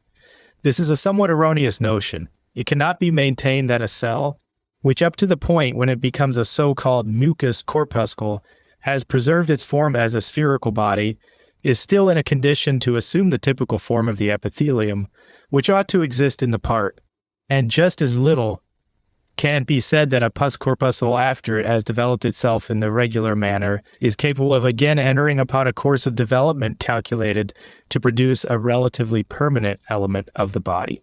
The cells in which the development of epithelial, mucus, and pus cells originates are young forms, but they are not pus corpuscles. In pus, every new cell at a very early period sets about dividing its nucleus. After a short time, the division of the nucleus reaches a high pitch, without any further growth on the part of the cell. In mucus, the cells are wont merely to grow and in some instances to become very large, but they do not pass certain limits. And above all, they do not assume any typical form. In epithelium, on the contrary, the elements begin even at a very early period to assume their particular form. For what is to become a hook, right early gets a crook. The very youngest elements, however, which are found in pathological conditions, cannot be called epithelial cells, or at least they have as yet nothing typical about them, but are indifferent formative cells, which might also become mucus or pus corpuscles. Pus, mucus, and epithelial cells are therefore pathologically equivalent parts, which may indeed replace one another, but cannot perform each other's functions. Even from this, it follows that the distinction which it has been sought to establish between mucus and pus corpuscles, and for the discovery of which prizes were proposed in the last century, really could not be found out, and that the test could never be otherwise than insufficient, inasmuch as the cells developed upon mucous membranes do not always possess a purely purulent, purely mucus, or purely epithelial character. But on the contrary, in a great majority of cases, a mixed condition exists. Nearly always, when a Catterhall process develops itself upon a large mucous surface, as, for example, in the urinary passages, quantities of puriform matter are produced. But its production is confined within certain limits, beyond which only mucus is secreted, and the secretion of mucus also at some point changes into a formation of epithelium. This mode of suppuration must, of course, always have for its result that, in places where it reaches a certain height, the natural coverings of the surface do not attain their full development, or that where they possess a certain degree of solubility, they are removed and destroyed. A pustule on the skin destroys the epidermis, and so far we may assign a degenerative character to these forms of suppuration also. But degeneration in the usual sense of the word only occurs when deeper parts are attacked. This more deeply seated pus formation regularly takes place in the connective tissue. In it, there first occurs an enlargement of the cells, connective tissue corpuscles. The nuclei divide, and for some time multiply excessively. The first stage is then very soon followed by divisions of the cells themselves.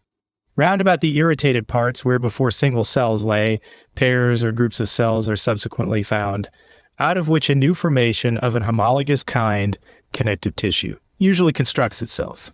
More in the interior, on the contrary, where the cells were early abundantly filled with nuclei, heaps of little cells soon appear, which at first still preserve the direction and forms of the previous connective tissue corpuscles. Somewhat later we find here roundish collections or diffuse infiltrations, in which the intermediate tissue is extremely scanty and continually liquefies more and more, and proliferation of the cells extends.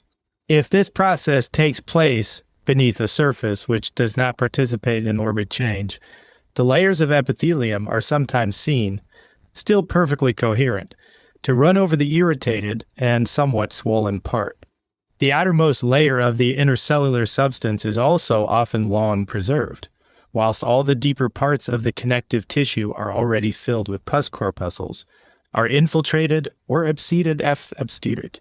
At last, the F that is converted into an abscess, transal surface gives way, or without giving way is directly transformed into a soft, diffluent mass.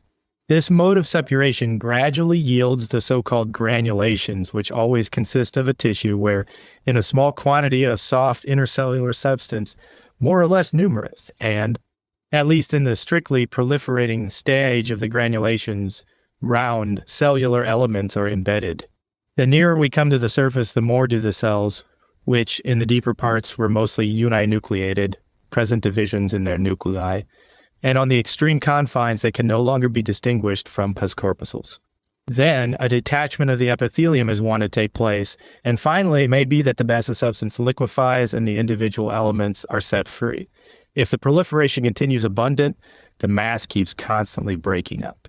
The cells pour themselves out upon the surface, and a destruction takes place which makes deeper inroads into the tissue, and throws up more and more of its cells upon the surface. This is an ulcer properly so called, according to the common notion, which supposed the pus to be derived from some exudation or other. This kind of ulceration was not at all easy of comprehension. People always found themselves obliged to assume a special kind of transformation in the tissue, in addition to the suppuration, and at last they went so far as to attribute a certain chemical solvent power to pus. But by surgical experiments, the conviction has long since been acquired in the most manifold ways that pus has no solvent power. Bones have been placed in cavities full of pus and left there for weeks, and when they were afterwards weighed, they had, if anything, become heavier through the absorption of fluid matters, but no softening had been produced, excepting that occasioned by decomposition. How far the tissue is destroyed by real solution chiefly depends upon whether the basis substance which surrounds the young cells becomes completely fluid. If it retains a certain degree of consistence, the process is confined to the production of granulations, and these may just as well proceed from a surface whose continuity is perfect as from one where there is a breach of it. In surgery, it is generally assumed that granulations form upon the walls of the breach occasioned by a loss of substance, but in every case they arise directly out of the tissue. They are found directly seated upon bone without any loss of substance in it having preceded them. They are found also in direct contact with the cutis under the intact epidermis and with mucous membranes. Only in proportion, asci become developed, do the mucous membranes lose their normal character. Every development of the kind gives rise, as it proceeds, to separate masses, foci, hirdi, of new tissue. Just in the same way, indeed, that growing cartilage produces, in the immediate vicinity of the margin of ossification, those large groups of cells, figure 124, each of which corresponds to a single pre-existing cartilaginous cell. We have in fact to do with a process which finds its counterpart in the ordinary phenomena of growth. As a cartilage, when it does not calcify, as for example in rickets, at last becomes so movable that it can no longer perform its functions as a supporting structure. So we see everywhere that the firmness of a tissue gradually disappears through the development of granulations and during suppuration. However different, therefore, these processes of destruction apparently are from the processes of growth. At a certain point, nevertheless, they entirely coincide. There is a stage when it is impossible to decide with certainty whether we have in a part to deal with simple processes of growth or with the development of a heteroplastic destructive form. This mode of development, which I have just described to you, is not, however, in any way peculiar to pus alone, but characterizes every heteroplastic formation. The first changes which we have shown to take place are found occurring in exactly the same manner in heteroplasms of every sort up to the most extreme and malignant forms. The first development of cancer, of cancroid, and of sarcoma exhibits the same stages. If the course of their development be traced sufficiently far back, we at last always come across a stage in which, in the younger and deeper layers, indifferent cells are met with, which do not until a later period, according to the particular nature of the irritation to which they are exposed, assume the one or the other type. We may therefore, taking new formations in general, consider the history of the greater number, and especially of those which principally consist of cells, from an entirely similar point of view. The form of ulceration which is presented by cancer in H's latest stages bears so great a resemblance to its suppurative ulceration that the two things have long since been compared, and quite in the olden time a parallel was drawn between the eroding form of suppuration, or chancre, and the suppuration or sanneous ulceration, Virchow, of cancer. But there are essential differences between the individual species of new formations in consequence of their elements attaining to very different degrees of development, or to express myself otherwise. In consequence of the length of time their elements are calculated to last, the average duration of the life of the individual elements being extremely different. We know that if we examine a spot a month after suppuration has taken place in it, although the pus is apparently still present, we can no longer rely upon finding unaltered pus in the collection. Pus which has lain anywhere for weeks and months is, strictly speaking, no longer pus, but disintegrated matter, debris, dissolving particles of pus, which have become altered by fatty degeneration, putrefying processes, calcareous deposits, and the like. On the contrary, we find that a cancerous tumor may last for months, yet still contain the whole of its elements intact. We can therefore positively affirm that a cancer cell is capable of existing longer than a pus corpuscle. Just as we know that the thyroid body exists longer than the thymus GFand, and that certain organs, for example individual parts of the sexual organs, early perish in the course of ordinary life, whilst others retain their existence throughout the whole of life, so it is also of pathological new formations. At a time when certain forms have long since entered upon their course of retrogressive metamorphosis, others are just beginning to attain their full development. In the case of many new formations, retrograde metamorphosis begins comparatively so early, nay, constitutes to such a degree what is ordinarily met with, that the best investigators have looked upon its different stages as the really characteristic ones. In the case of tubercle, for example, we find that the majority of all modern observers who have made it their professed study have taken its stage of retrograde metamorphosis for the real typical one, and that inferences have hence been drawn with regard to the nature of the whole process, which with equal right might have been drawn with regard to the different stages of the retrograde metamorphosis of pus and cancer. We are as yet able, in the case of very few elements, to give in numbers with absolute certainty the average length of their lives. There manifestly exist variations similar to those we meet with in normal organs. But among all pathological new formations, with fluid intercellular substance, there is not a single one which is able to preserve its existence for any length of time, not a single one whose elements can become permanent constituents of the body, or exist as long as the individual. This may no doubt seem doubtful, because many forms of malignant tumors subsist for many years, and the individual retains them from the time of their development until his death, which may perhaps occur at a very advanced age. But the tumor as a whole must be distinguished from its individual parts. In a cancerous tumor which lasts for many years, the same elements do not last the whole time, but within its limits, there occurs a frequently very numerous succession of fresh puddings.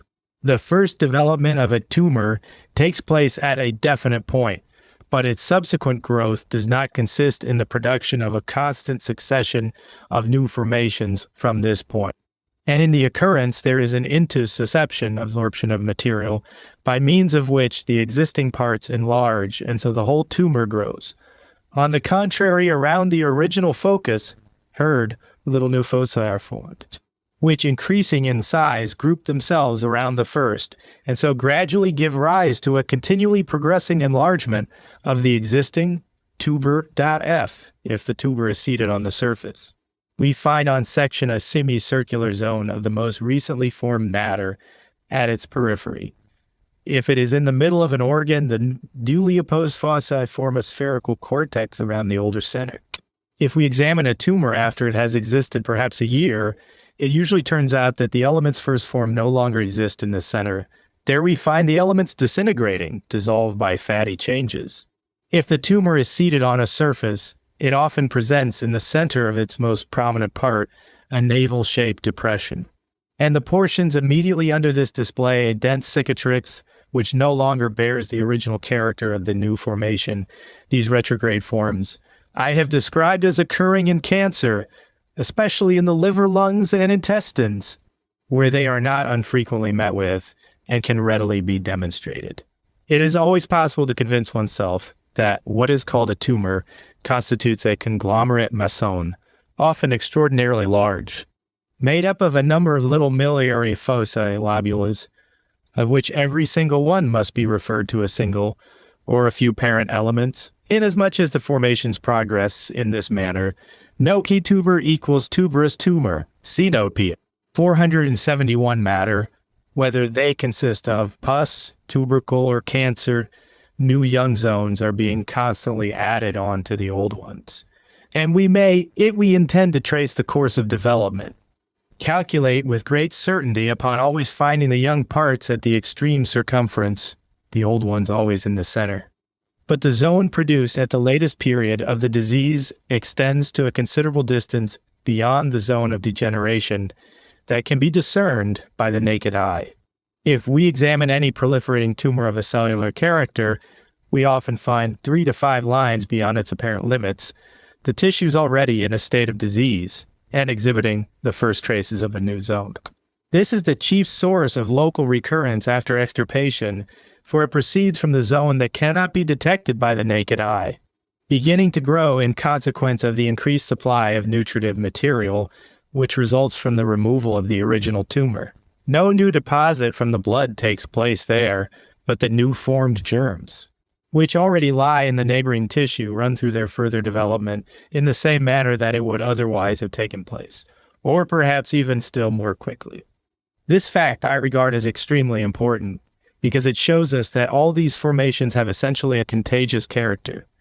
As long as it was imagined that the mass once formed increased only by the growth of its constituents, it would, of course, look as if all one had to do for the purpose of getting rid of it was merely to cut off from the tumor all further supply of material. But there is manifestly a contagious matter formed in the tumor itself. And when the cells, which are in its immediate neighborhood and are connected by anastomosis with the diseased cells, likewise enter upon the heterologous proliferation, it is impossible, I think, to come to any other conclusion in the matter than that the degeneration of the neighboring parts arises in precisely the same manner as that of the nearest lymphatic glands, which lie in the course of the stream of lymph which proceeds from the diseased part. The more anastomosis the parts possess, the more readily do they become diseased, and vice versa. In cartilage, malignant affections are so rare that it is usually assumed to be altogether insusceptible of them. Ephes in a joint, the cartilaginous investment alone is sometimes found intact, whilst everything else has been destroyed. Thus, too, we see that fibrous parts which are rich in elastic elements are very little disposed to become diseased by contagion. On the other hand, the softer a basis substance is, and the better the conveyance can take place, the more certainly we may expect that when occasion offers new foci of disease will arise in the part. I have therefore come to the conclusion The only one I think the facts warrant that the infection is directly transferred by the means of the morbid juices from the original seat of the disease to the anastomosing elements in the neighborhood. Without the intervention of vessels, arid nerves, the nerves are indeed often the best conductors for the propagation of contagious new formations, only not as nerves, but as parts with soft interstitial tissue.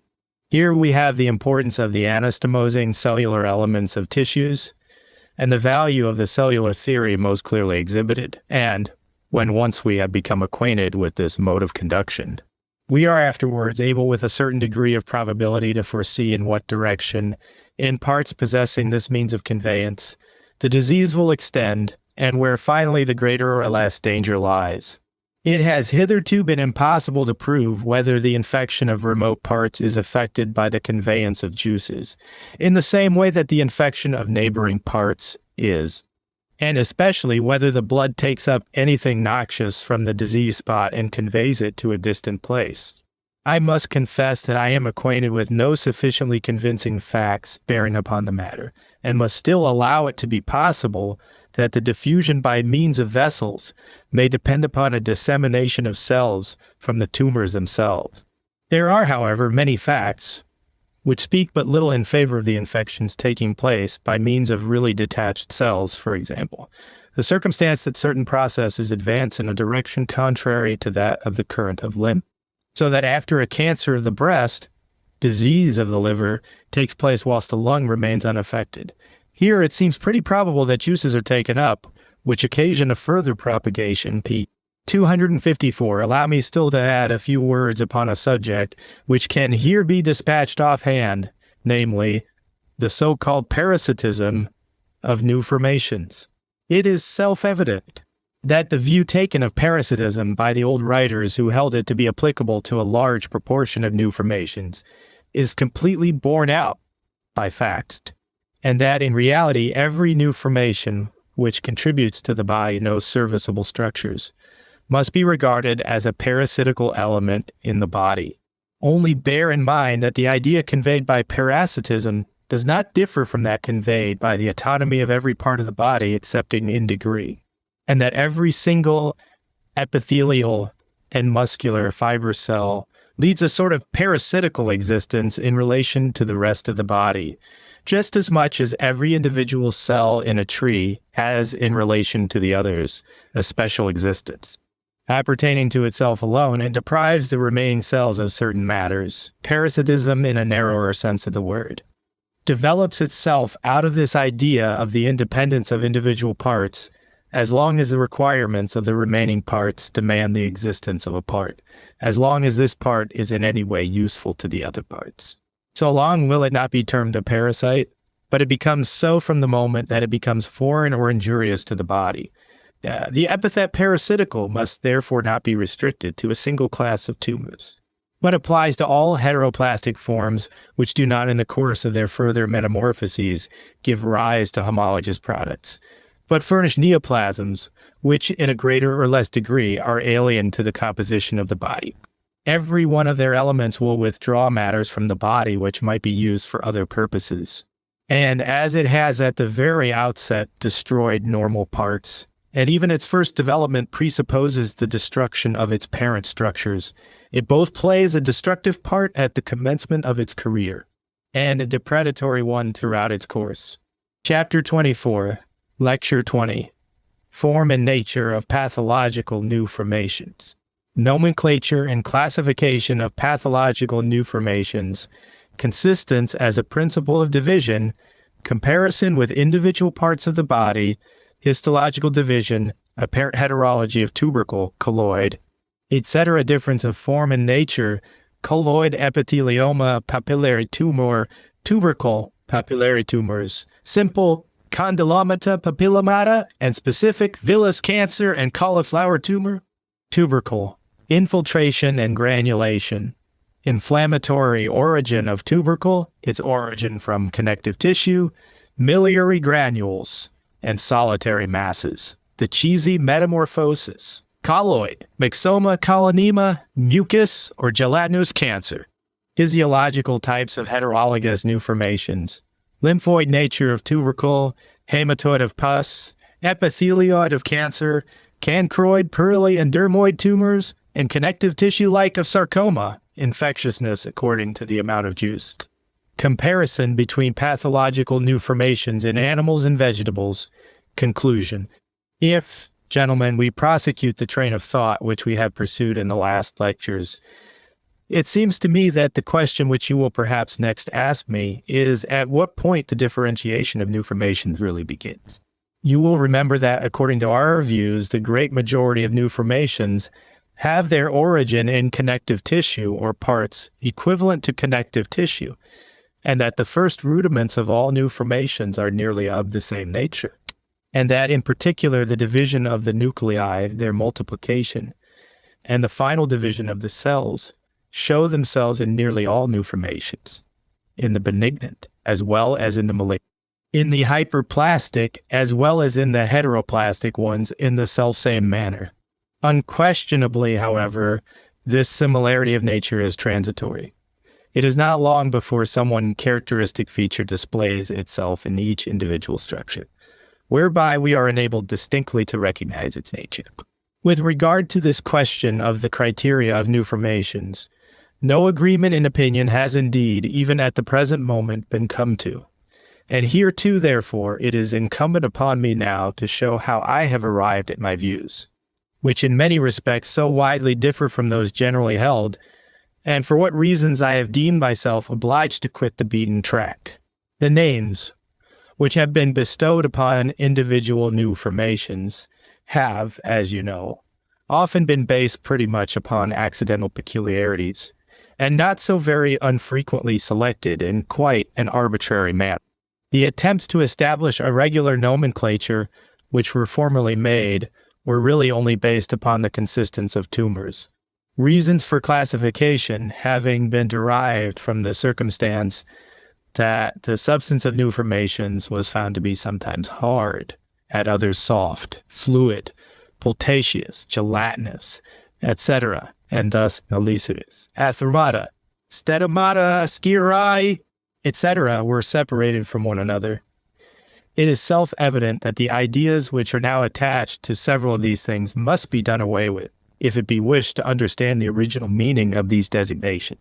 When the presence of an atheromatous process is nowadays spoken of, something is meant thereby of which the old observers were far from having any idea. When the tumor anatomists of the present day labor hard to revive the name statoma and would have it designate a firm fatty tumor. Jan must remember that the manufacture of stearine was not known at the time when the term statoma first came into use, and that the old observers never entertained the notion, which the tumor teachers of the present day cannot get out of their heads, that a statoma was a stearine indeed, a fatty tumor at all. The improved nomenclature, which was introduced at the commencement of this century, was based more upon comparisons which were instituted between the new formations and individual parts or tissues of the body. The term medullary fungus, Markschwam, originally arose out of the idea that medullary cancers originated in the nerves and resembled nervous matter in their composition. These comparisons have, however, until recently been always very arbitrary, because they were founded upon more or less rough resemblances in external appearance without a due appreciation of the more delicate peculiarities of structure, and particularly of the really histological composition.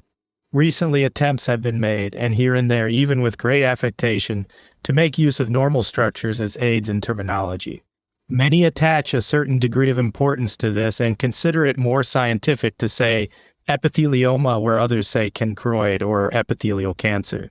Thus, in France, great stress has, it is well known, been laid upon calling sarcomata fibroblastic tumors, because Schwann and his followers looked upon caudate corpuscles as directly producing the fibers of connective tissue, which, in my opinion, P70 is an error. But in spite of these errors, we must consider the histological point of view as the true one.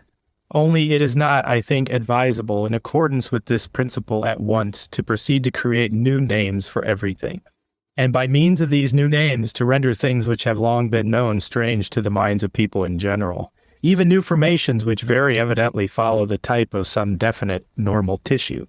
still, for the most part, possess peculiarities, whereby they may be more or less distinguished from this tissue, so that in the majority of cases, at least, it is by no means necessary to see the whole of the new formation in order to know that this is not the normal regular development of the tissue, but that on the contrary, there is something in it, although it does not lose the type, which deviates from the ordinary course of homologous development. Besides, there still remain, even at the present time, a certain number of knee formations, the external appearance or clinical character of which has, in part from the want of known physiological types, been retained as the basis for their names. We still continue to speak of tubercle, and the name which Fuchs has invented as a substitute, the only new one as far as I know, which it has been attempted to introduce in its stead, phyma, is so very indefinite, so readily applicable to every growth, that it has met with no great favor. Several other names have been recently used to a continually increasing extent, which are also nothing more than stopgags, as for example, that of colloid. This name was invented at the commencement of the present century by Leninac to designate a form of tumor which he described as analogous in consistence to half-set glue. In its well-developed form, it constitutes a half-trembling jelly, colorless or of slightly yellowish hue, which on the whole conveys the impression of a nearly complete absence of all structure. Whilst people formerly declared themselves perfectly content when tumors of this kind were designated jelly-like or gelatinous, to many of the more recent observers it has appeared a proof of superior penetration to say, instead of gelatinous tumor or gelatinous mass, colloid tumuli or colloid mass. But you must not think that those who have these denominations the most constantly in their mouths intend to express anything else by them than what most others call simply a jelly-like tumor or only jelly. It is just the same with it as in the time of Homer with the herb mauve, which was so called in the language of the gods, but by another name by men. It is, however, very advisable that these really unmeaning and only high-sounding expressions should not be unnecessarily diffused, and that the habit should be acquired of conveying a precise meaning by every expression, and that therefore from the moment one really aspires to make histological divisions, one should no longer employ, when speaking of every jelly-like tumor, the term colloid, which has no histological value whatever, but merely designates an external appearance which tissues of the most different nature may, under certain circumstances, present. Leninac himself inaugurated the somewhat pernicious practice by speaking of a colloid transformation of fibrinous exudations of the pleurat.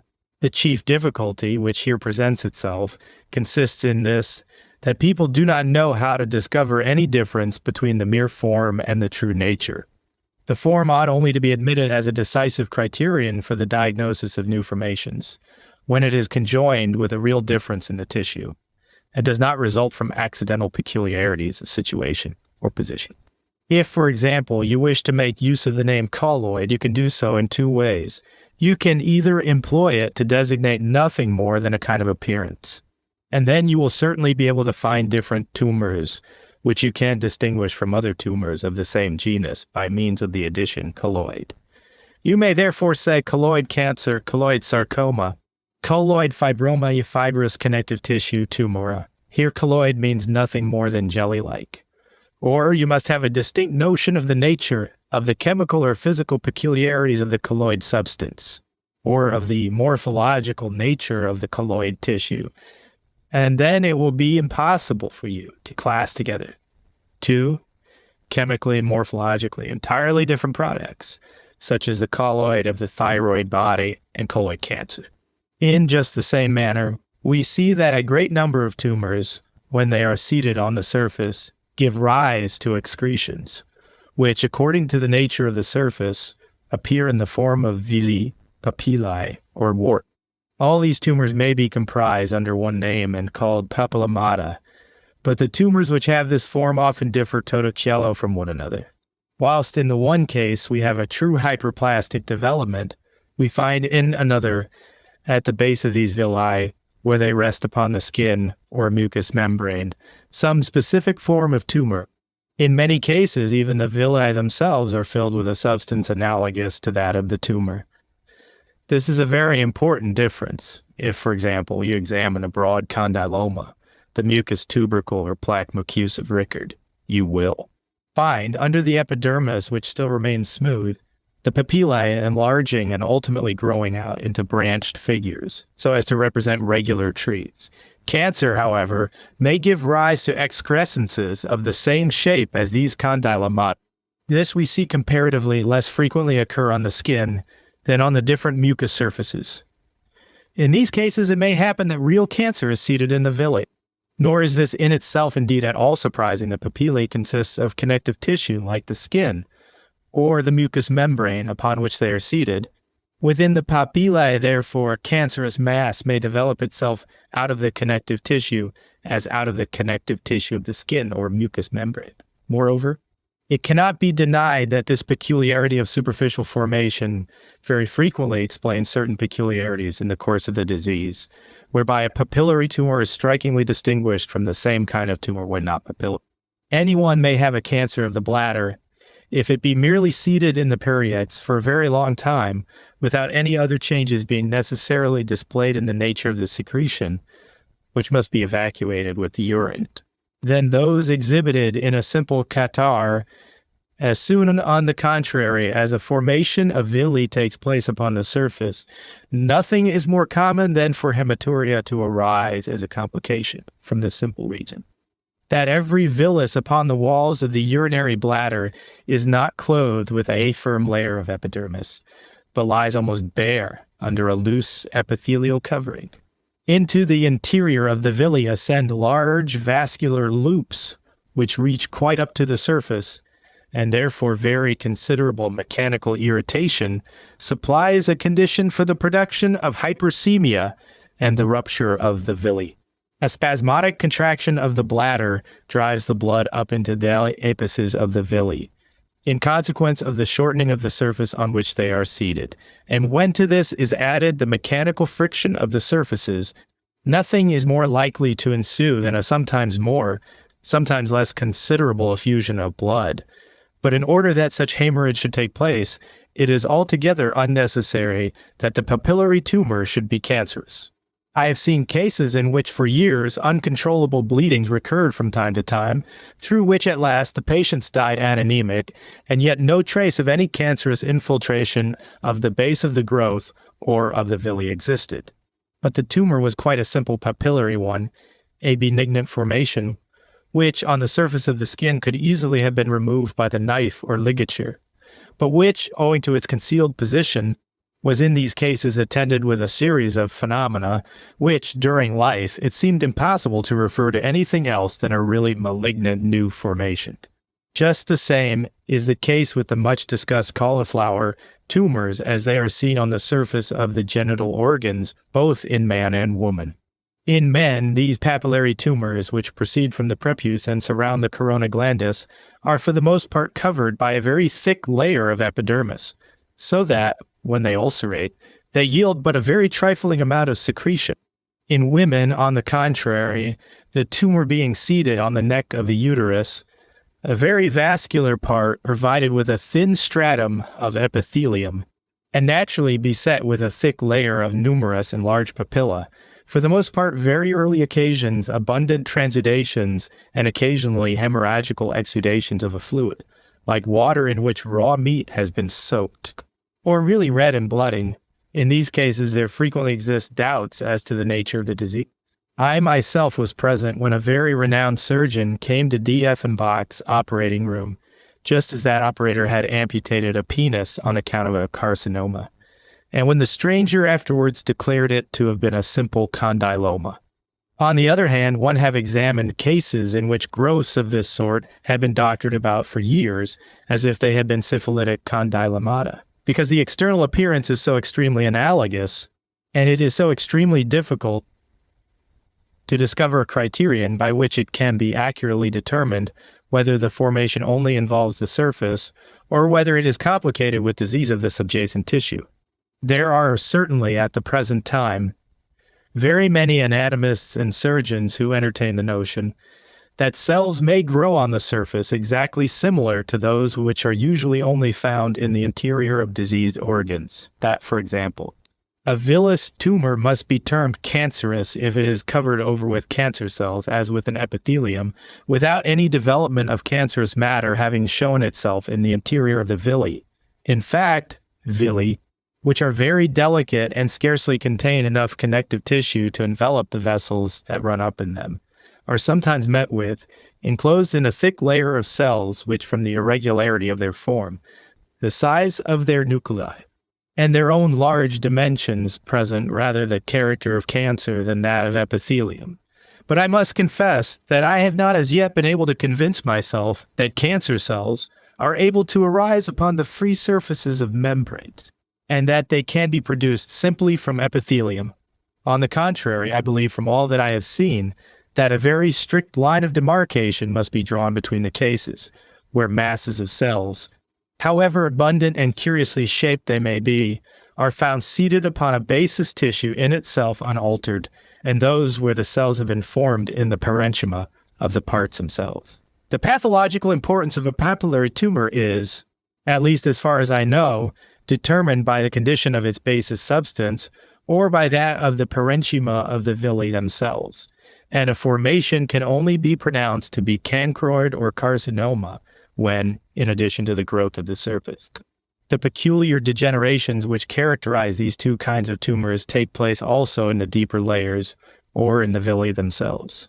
I think, therefore, that all these external differences of form can only serve to distinguish different species of the same genus of tumors, but by no means different tumors from one another. There are connective tissue fibrous tumors of the surface, which manifest themselves in the form of simple tubera, notentined. Others which show themselves in the form of warts and papillary tumors. In just the same manner, there are cancerous formations, figure 139, vertical section through a commencing cauliflower growth, cancroid, of the neck of the uterus. On the still unchanged surface, the tolerably large papillae of the os uteri are seen invested by a homogeneous stratified layer of epithelium. The disease begins first on the other side of the mucous membrane, in the real parenchyma of the cervix, where large, roundish, or irregular scattered groups of cells, contained in alveoli, are disseminated throughout the tissue, 150 diameters, and cancroid formations which may assume this form, and others again which do not do so. With reference to the relation of form and nature, there is a question of really cardinal importance concerning which, in the interest of mankind, a certain degree of unanimity ought soon to be arrived at, namely what is properly to be understood by the term tubercle. The same difficulties which I have just described to you are again encountered in the case of tubercle in a still higher degree. The old writers introduced the name tubercle merely to express an external form. Everything was called a tubercle, which manifested itself in the shape of a small knot. It is, as you are no doubt aware, by no means so very long since this term was employed in the most loose manner. Carcinomatous and Skierhaus tubercles were talked about. Scrofulous and syphilitic tubercles were distinguished from one another, and these terms are still preserved in France. Cancer, too, in old times was not by any means exclusively employed to designate a real tumor, but noma, Cancer aquaticus, was considered to have as much right to the appellation as a chancre, Cancer syphiliticus. Now, in the course of the present century, endeavors have been made gradually to exchange these somewhat superficial views for more accurate conceptions. And here also, it is to Lenanek especially that credit is due for having sought for precise denominations. Still, he himself, in his turn, has been the cause of this matter's having fallen into a state of nearly irremediable confusion. For, as you no doubt recollect, he asserted that tubercle presented itself in the lungs under two different aspects, the so-called tubercular infiltration and tubercular granulation. Now, inasmuch as infiltration signifies something completely at variance with the old notion of tubercle, since it does not at all imply the presence of small knots, Nachen, but expresses an equable pervasion of the whole parenchyma. A track was hereby opened, in following which the old idea of tubercle has more and more been departed from. As soon as the infiltration of tubercle had once been created, and the form of the neoplasm had thereby been abandoned, the infiltration was generally, as being more extensive and therefore more instructive, taken as the basis of subsequent descriptions, and attempts were made to find out in what respects it really agreed with the others. Previously known forms of tubercle, it was in this way that the cheesy stage of tubercle came to be gradually adopted as the common generic characteristic of all tuberculous products, not merely as the principal aid in diagnosis, but as the starting point for the interpretation of the process in general. It was in this way, in particular, that the idea came to be entertained that tubercles could arise simply by any exudations losing its water constituents, growing thick, turbid, opaque, cheesy, and remaining in this condition. Tubercle corpuscules tuberculo, which is, still in very frequent use, has reference to just this cheesy stage. And the accurate description which Lebur has given of them amounts to this, that they are formations which correspond with none of the known organic forms, and are neither cells nor nuclei, nor anything else of an analogous nature, but appear in the form of little roundish solid corpuscles, which frequently have particles of fat scattered through them, figure 64. But if the development of these corpuscles be investigated, it is easy to convince oneself that, wherever they occur, they arise out of previous organic morphological elements, and that they are not by any means the first bungling products, unfortunate essays of organization, but that they were once well-grown elements, which by an unhappy chance were early checked in the seed development and early succumbed to a process of shriveling. You may with certainty assume that where you meet with a largish corpuscle of this description, a cell had previously existed, and where you find a small one, there once had been a nucleus enclosed perhaps within a cell. Upon examining the point which has been the leading one in the doctrine of tuberculosis recently advanced, namely tubercular infiltration of the lungs, we readily arrive at the result which Reinhardt has set down as the final one, namely, that tuberculosis is nothing more than one of the forms presented by inflammatory products when undergoing transformation, and especially that all tuberculous matter is really inspissated pus.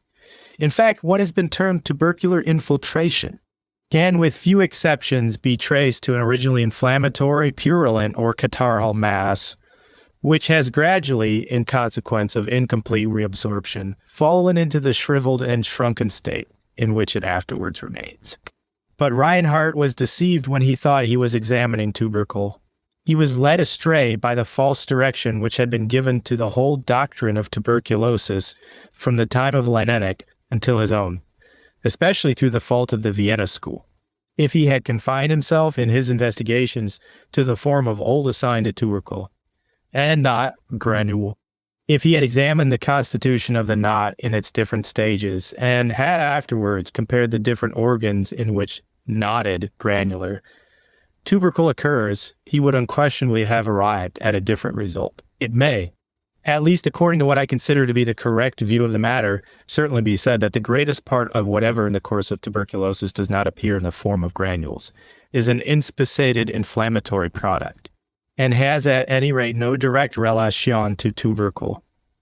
But by the side of these inflammatory products, or also independently of them, we find a peculiar structure of the knot granule, which, if they are to be regarded as real tubercle, would no longer be included in the ordinary classification, and it is certainly an extremely characteristic circumstance that in France, where the terminology of Lebert has become the prevailing one, and the corpuscules tubercula are wont to be regarded as the necessary accompaniments of tuberculosis bodies concerning the tuberculous nature, of which there can be no doubt, have quite recently been set down as something altogether peculiar and which had hitherto remained undescribed. For one of the best, nay perhaps the best, micrographer France possesses, Robin has, in his examinations of cases of tubercular meningitis, deemed it impossible to regard the little granules in the arachnoid G. pia mater, which every body looks upon as tubercles, as being really tubercles. Because the dogma now prevails in France that tubercle consists of solid non-cellular corpuscles, and in the tubercles of the cerebral membrane cells, in a state of perfect preservation, are met with. To such curious aberrations does this track lead that one ends by being unable to find a name for real tubercle, because so many accidental objects have been confounded with it, that what was sought for, or even what had been found and was already grasped, has, in consequence of the attention of observers being diverted by these objects, been allowed to slip out of one's hand again. I am of opinion that a tubercle is a granule or a knot, and that this knot constitutes a new formation, and indeed one which from the time of its earliest development is necessarily of a cellular nature, and generally, just like all other new formations, has its origin in connective tissue, and which, when it has reached a certain degree of development, constitutes a magnet knot within this tissue that, when it is at the surface, projects in the form of a little protuberance, and consists throughout its whole mass of small union multinuclear cells. What especially characterizes this formation is the circumstance that it is extremely rich in nuclei, so that when it is examined as it lies embedded in the tissue which invests it, at the first glance there seems to be scarcely anything else than nuclei. But upon isolating the constituents of the mass, either very small cells provided with one nucleus are obtained, and these are often so small that the membrane closely invests the nucleus, or larger cells with a manifold division of the nuclei, so that from 12 to 24 or 30 are contained in one cell, in which case, however, the nuclei are always small and have a homogeneous and somewhat shiny appearance. This structure, which in its development is comparatively most nearly related to pus, inasmuch as it has the smallest nuclei and relatively the smallest cells, is distinguished from all the more highly organized forms of cancer, cancroid, and sarcoma, by the circumstance that these contain large, voluminous, nay often gigantic corpuscles with highly developed nuclei and nucleoli. Tubercle, on the contrary, is always a pitiful production, a new formation from its very outset miserable. From its very commencement, it is like other new formations, not unfrequently pervaded by vessels, but when it enlarges, its many little cells throng so closely together that the vessels gradually become completely impervious, and only the larger ones, which merely traverse the tubercle, remain intact. Generally, fatty degeneration sets in very early in the center of the knot granule, where the oldest cells lie, figure 140, but usually does not become complete.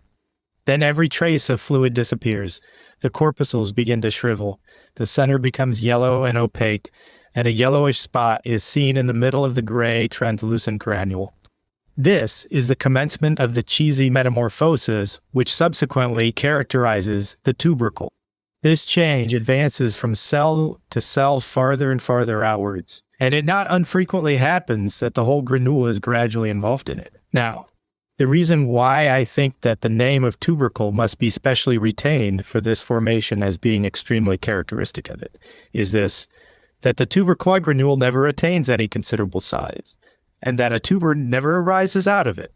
Those which are wont to be termed large tubercles and attain the size of a walnut or a Borsdorf apple, as for example in the brain, those are not simple tubercles. You will generally find the tubercles in the brain described as being solitary, but they are not simple bodies. Every such mass tuber, which is as large as an apple, or even not larger than a walnut, contains many thousands of tubercles.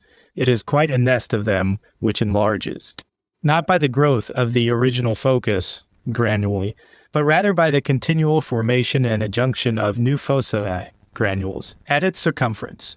If we examine one of these perfectly yellowish, white, dry, cheesy tubera, we find immediately surrounding it a soft vascular layer which marks it off from the adjoining cerebral substance, a closely investing aureola of connective tissue and vessels. In this layer lie the small young granules, now in greater, now in less number. They establish themselves externally GTO the previously existing ones, and the large tuber grows by the continual apposition of new granules, tubercles, of which every one singly becomes cheesy. The whole mass, therefore, cannot in its entirety be regarded as a simple tubercle. The tubercles themselves remain really minute, or as we are wont to say, miliary, even when on the pleura, by the side of quite small granules, large yellow plates, looking as if they were deposited upon the surface, are met with. These two are not simple tubercles, but masses composed of a large aggregate of originally separate granules. Here, you see, form and nature are in reality inseparably connected. The form is produced by the growth of the tubercle from single cells of connective tissue, by the degenerative proliferation of single groups of connective tissue corpuscles. Thus, without more ado, it appears at once in the shape of a granule, as soon as it has once attained a certain size. As soon as the generation of new corpuscles, which develop themselves out of the old histological elements by a continual succession of divisions, at last lie so close to one another as to cause a mutual arrest of development, gradually to induce the disappearance of the vessels of the tubercle, and thereby to cut off their own supplies, then TFC begin to break up. They die away, and nothing remains behind but debris, shrunken, disintegrated, cheesy material. The cheesy transformation is the regular termination of tubercle, but on the one hand, it is not the necessary one, inasmuch as there are rare cases in which tubercles, in consequence of their undergoing a complete fatty metamorphosis, become capable of reabsorption, and on the other hand, the same cheesy metamorphosis befalls other kinds of cellular new formations. For pus may become cheesy, and likewise cancer and sarcoma. This metamorphosis, therefore, being common to more than one formation, cannot well be set down as a criterion for the diagnosis of any particular structure, such as tubercle. On the contrary, there are certain stages in its retrograde metamorphosis, where one cannot help confessing that it is not always possible to come to a decision. If a lung be laid before you with cheesy masses scattered through it, and you are asked if that be tubercle or no, you will frequently be unable to say with certainty what the individual masses originally were. There are periods in the course of development when that which is inflammatory and that which is tuberculous can with precision be distinguished from one another. But at last there comes a time when both products become confounded, and when, if one does not know how the whole arose, NC opinion can any longer be formed as to what its nature is. In the midst of cancerous masses, also cheesy spots occur which look exactly like tubercles.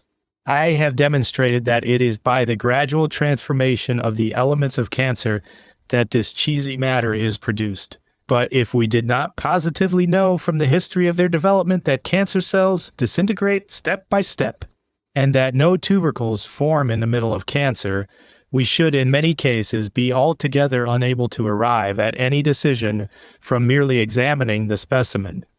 If those difficulties be surmounted which lie in the external appearance of the formation, and lead the observer astray, not only when he considers its grosser features, but also when he investigates its more intimate composition, there remains nothing else to assist us in coming to a right conclusion than the investigation of the type of development displayed by the individual in new formations during the stages of their actual development, not during those of their retrograde metamorphosis. The nature of tubercle cannot be studied after the period when it becomes cheesy, for from that time its history is identical with the history of pus which is becoming cheesy. An earlier period must be chosen when it is really engaged in proliferation. So in the case of other formations, that period must be studied which is comprised between their origin and their culminating point, and we must see with what normal physiological types they agree. Then it is, I think, certainly possible for us to arrive at a just conclusion with the aid of the simple principles of histological classification, which I have already propounded to you, P91. Heterologous tissues also have physiological types. A colloid growth, if we really take it to mean what Linenic did, a gelatinous organized new formation, must necessarily correspond to some type to be met with in the body when in its normal condition. Thus, there are a series of tumors that have been included in the colloid class, which have altogether the structure of the umbilical cord, and which, like this part, essentially contain mucus in their intercellular substance. Now, since I had named the tissue of the umbilical cord and analogous parts mucus tissue, it is a very simple step for me to call these tumors mucus tumors, Schleimgeschwulste, Myxomata. When we demonstrate the occurrence of tumors exhibiting the histological type of the umbilical cord in the midst of the adult body, the striking character of the phenomenon is in no wise lessened, but we have found for them a type among the normal tissues of the body. Another form of colloid, or as Johannes Müller has called it, colonema, turns out to be merely edematous connective tissue. We find nothing more than a very soft tissue soaked in an albuminous fluid. Such a tumor cannot be separated from connective tissue eufibrous tumors. Generally, whether they be denominated gelatinous, edematous, or scleromatous in connective tissue tumors, and I think there is no occasion to estrange it from the mind by bestowing upon it the name of colonema. So again, we find certain forms of cancer in which the stroma, instead of being composed simply of connective tissue, consists of the same mucous tissue which we meet with in a simple mucous tumor. These we may simply name mucous cancer, gelatinous or colloid cancer. We then know exactly what we have before us. We know it is a cancer, but that its stroma differs in its containing mucus and in its gelatinous nature from the ordinary stroma of cancers. To revert once more to the consideration of tubercle, it would certainly be something completely abnormal if it were composed of corpuscles tuberculosis. But if you compare the cells which are, as at least I must assume to be the case, the real constituents of the granule with normal tissues of the body, you will remark the most complete correspondence between them and the corpuscles of the lymphatic glands. And this is a correspondence which is neither accidental nor unimportant. For was it not known even of old that lymphatic glands have an especial tendency to undergo the cheesy degeneration? Even the old writers have stated that a lymphatic constitution disposes to processes of this kind. With regard to pus, I need only remind you that we've been occupied during several lectures in discussing the question of the possibility of diagnosing between pycemia and leukocytosis, and that we have recognized in the colorless corpuscles of the blood bodies so perfectly analogous to pus corpuscles, that some have thought they saw pus when they had colorless blood corpuscles before them, whilst Addison and Zimmermann, on the contrary, imagined they had found colorless blood corpuscles when they really were looking upon pus. Both have a like type of formation. It may therefore be said that pus has a hapmatoid form, nay, the old doctrine may be revived afresh, namely that pus is the blood of pathology. But if one would seek a distinction, if one would be able to say in individual cases, what is pus and what blood corpuscles, there is no other criterion than to determine whether the cell arose at a spot where a colorless blood corpuscle might be expected to arise, or at one where it ought not be produced. So moreover, we find amongst pathological new formation a large category, the natural type of which is epithelium, epitheliomata, if you will. But the term epithelioma, which has recently been introduced by Hanover, is completely inadmissible in the case of the particular kind of tumor, which it was intended to designate, because the epithelioma is by no means the only tumor whose elements bear the character of epithelial cells. Epithelioma cannot be distinguished from other tumors by its elements having the character of epithelium, whilst those of the others have it not. The tumor that Johannes Miller called cholesteatoma cruvelhi tumor Peru, which I have translated progestuals purely tumora. This tumor has exactly the same epiial structure as that which Hanover has called epithelioma, nay, ordinary epithelioma very commonly engenders in itself little pearly globules in an often astonishingly great number. Yet both exhibit very essential points of difference. Never as yet have any pearly tumors been seen which, after existing in one place, recurred in remote places and behaved like malignant tumors. Never did anything else occur than a slight extension, and that at an extremely slow rate to the immediate neighborhood of the tumor. In the case of epitheliomata, on the other hand, or as they are otherwise called, epithelial cancer or cancroid, we see a very marked malignity, for not only are they liable to recur at their original site, but they also reproduce themselves in distant parts.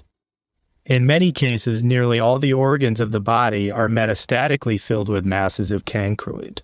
Again, if you attempt to distinguish cancroid growths from real cancer by the epithelial structure of their elements, you will herein too give yourselves trouble in vain. Cancer proper has also elements of an epithelial character, and you need only turn to those parts of the body where the epithelial cells are irregularly developed, as for example in the urinary passages, figure 50, and you will meet with the same curious bodies provided with large nuclei and nuclei. which are described as the specific polymorphous cells of cancer, cancroid or epithelioma, pearly tumors or cholesteatoma, nay, perhaps the dermoid growths which produce hairs, teeth, and sebaceous glands, and so frequently occur in the ovary. All these are formations in which there is a pathological production of epithelial cells, but they constitute a graduated series of different kinds, which extend from those which are entirely local and, in the usual meaning of the word, perfectly benignant, to the extremest malignity. The mere form of the cells which compose the structure is of no decisive value. Cancer is not malignant because it contains heterologous cells, nor cancroid benignant because its cells are homologous. They are both malignant, and their malignity only differs in degree. The forms which yield dry, juiceless masses are relatively benignant. Those which produce succulent tissues have always more or less a malignant character, p. 251. The pearly tumor, for example, yields perfectly dry epithelial masses, almost without a trace of moisture, and it only infects locally. Cancroid remains for a very long time local, so that the nearest lymphatic glands often do not become affected until after the lapse of years. And then again, the process is for a long time confined to the disease of the lymphatic glands, so that a general outbreak of the disease in all parts of the body does not take place until late, and only in rare instances. In cancer proper, the local progress is often very rapid, and the disease early becomes general, a cure even for a short time is so rare that in France the complete incurability of cancer, properly so called, has been asserted and maintained with success. Among the formations also, which are analogous to the ordinary connective tissues, and are therefore apparently perfectly homologous and benignant, the succulent ones prove to be much more capable of communicating infection than the dry ones. A myxoma, which has always a good deal of juice about it, is at all times a suspicious tumor, and, in proportion to the quantity of juice it contains, is its liability to recur. Cartilaginous tumors and chondromata, which were formerly described as unquestionably benignant, sometimes occur in soft and rather gelatinous forms, which may occasion just such internal metastases as cancer properly so called. Even connective tissue fibrosous tumors become, under certain circumstances, richer in cells and enlarge, whilst their interstitial connective tissue becomes more succulent, nay, in many cases, disappears so completely that at last scarcely anything but cellular elements remain. This is the kind of tumor which, according to my opinion, ought to be designated by the old name of sarcoma. These sarcomata are frequently indeed benignant. Still, they do not unfrequently recur, like epithelial cancer, at their original site, whilst under certain circumstances they appear secondary in the lymphatic glands, and in many cases occur throughout the whole body metastatically to such an extent that scarcely any organ is spared by them. In the case of all these formations, every one of which corresponds more or less completely to a normal tissue, investigations ought not to be conducted with a view to determine whether they have a physiological type, or whether they bear a specific stamp impressed upon them. Our final decision depends upon the answer to the question, whether they arise at a spot to which they belong or not, and whether they produce a fluid which, when brought into contact with the neighboring parts, may there exercise an unfavorable, contagious, or irritative influence. It is with these formations as with vegetable ones. The nerves and vessels have not the slightest direct influence. They are only of importance so far as they determine the greater or less abundance of supply. They are altogether unable to impel to the development of tumors, to produce them, or to modify them in a direct manner. A pathological tumor in man forms in exactly the same way that a swelling on a tree does, whether on the bark or on the surface of the trunk or leaf, where any pathological irritation has occurred.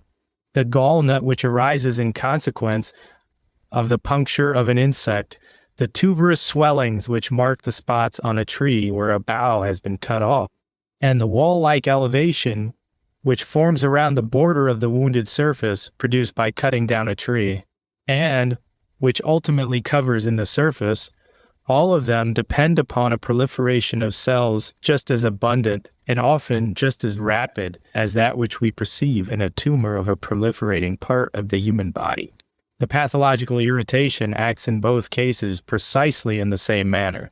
The processes in plants conform entirely to the same type, and just as little as the tree produces on its bark or leaves cells of a kind, which it could not bring forth at other times, just as little does the animal body do this.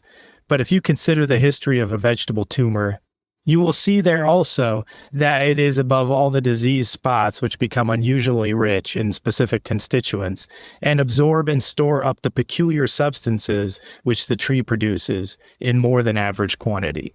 The vegetable cells which form on an oak leaf around the puncture made by an insect contains much more tannic acid than any other part of the tree. The tumor cells which form with such exuberance in a pine at the spot where an insect has buried itself in the young trunk are stuffed completely full of resin. The peculiar formative energy which is developed at these spots occasions also an unusually abundant accumulation of juices. There is no need of any nerves or vessels to instigate the cells to an increased absorption of matter. It is by their own action, by means of the attraction which they exercise upon the neighboring fluids, that they draw in the most serviceable materials. The great importance which a knowledge of botany possesses for the pathologist also lies in this, that it enables him to discover in all these processes the existence of an inward correspondence in the whole series of vital phenomena, and to show how the lowest formations may serve to explain the history of the most perfect and complex parts. I have in the course of these lectures, gentlemen, developed to you as completely as it was possible for me here to do the principles by means of which alone it is, according to my experience, possible to come to any correct decision in the case of pathological processes. I heartily thank you for the lively interest which you have testified to me up to the last moment. I perfectly know how to appreciate the fact that men like you, whose time is taken up by such manifold labors, still retain a taste for discussions of this kind, and I only wish that many a useful view of recent date may have been rendered more intelligible to you by these lectures, and that the facts I have laid before you may furnish you with recollections which may prove of service in your practice.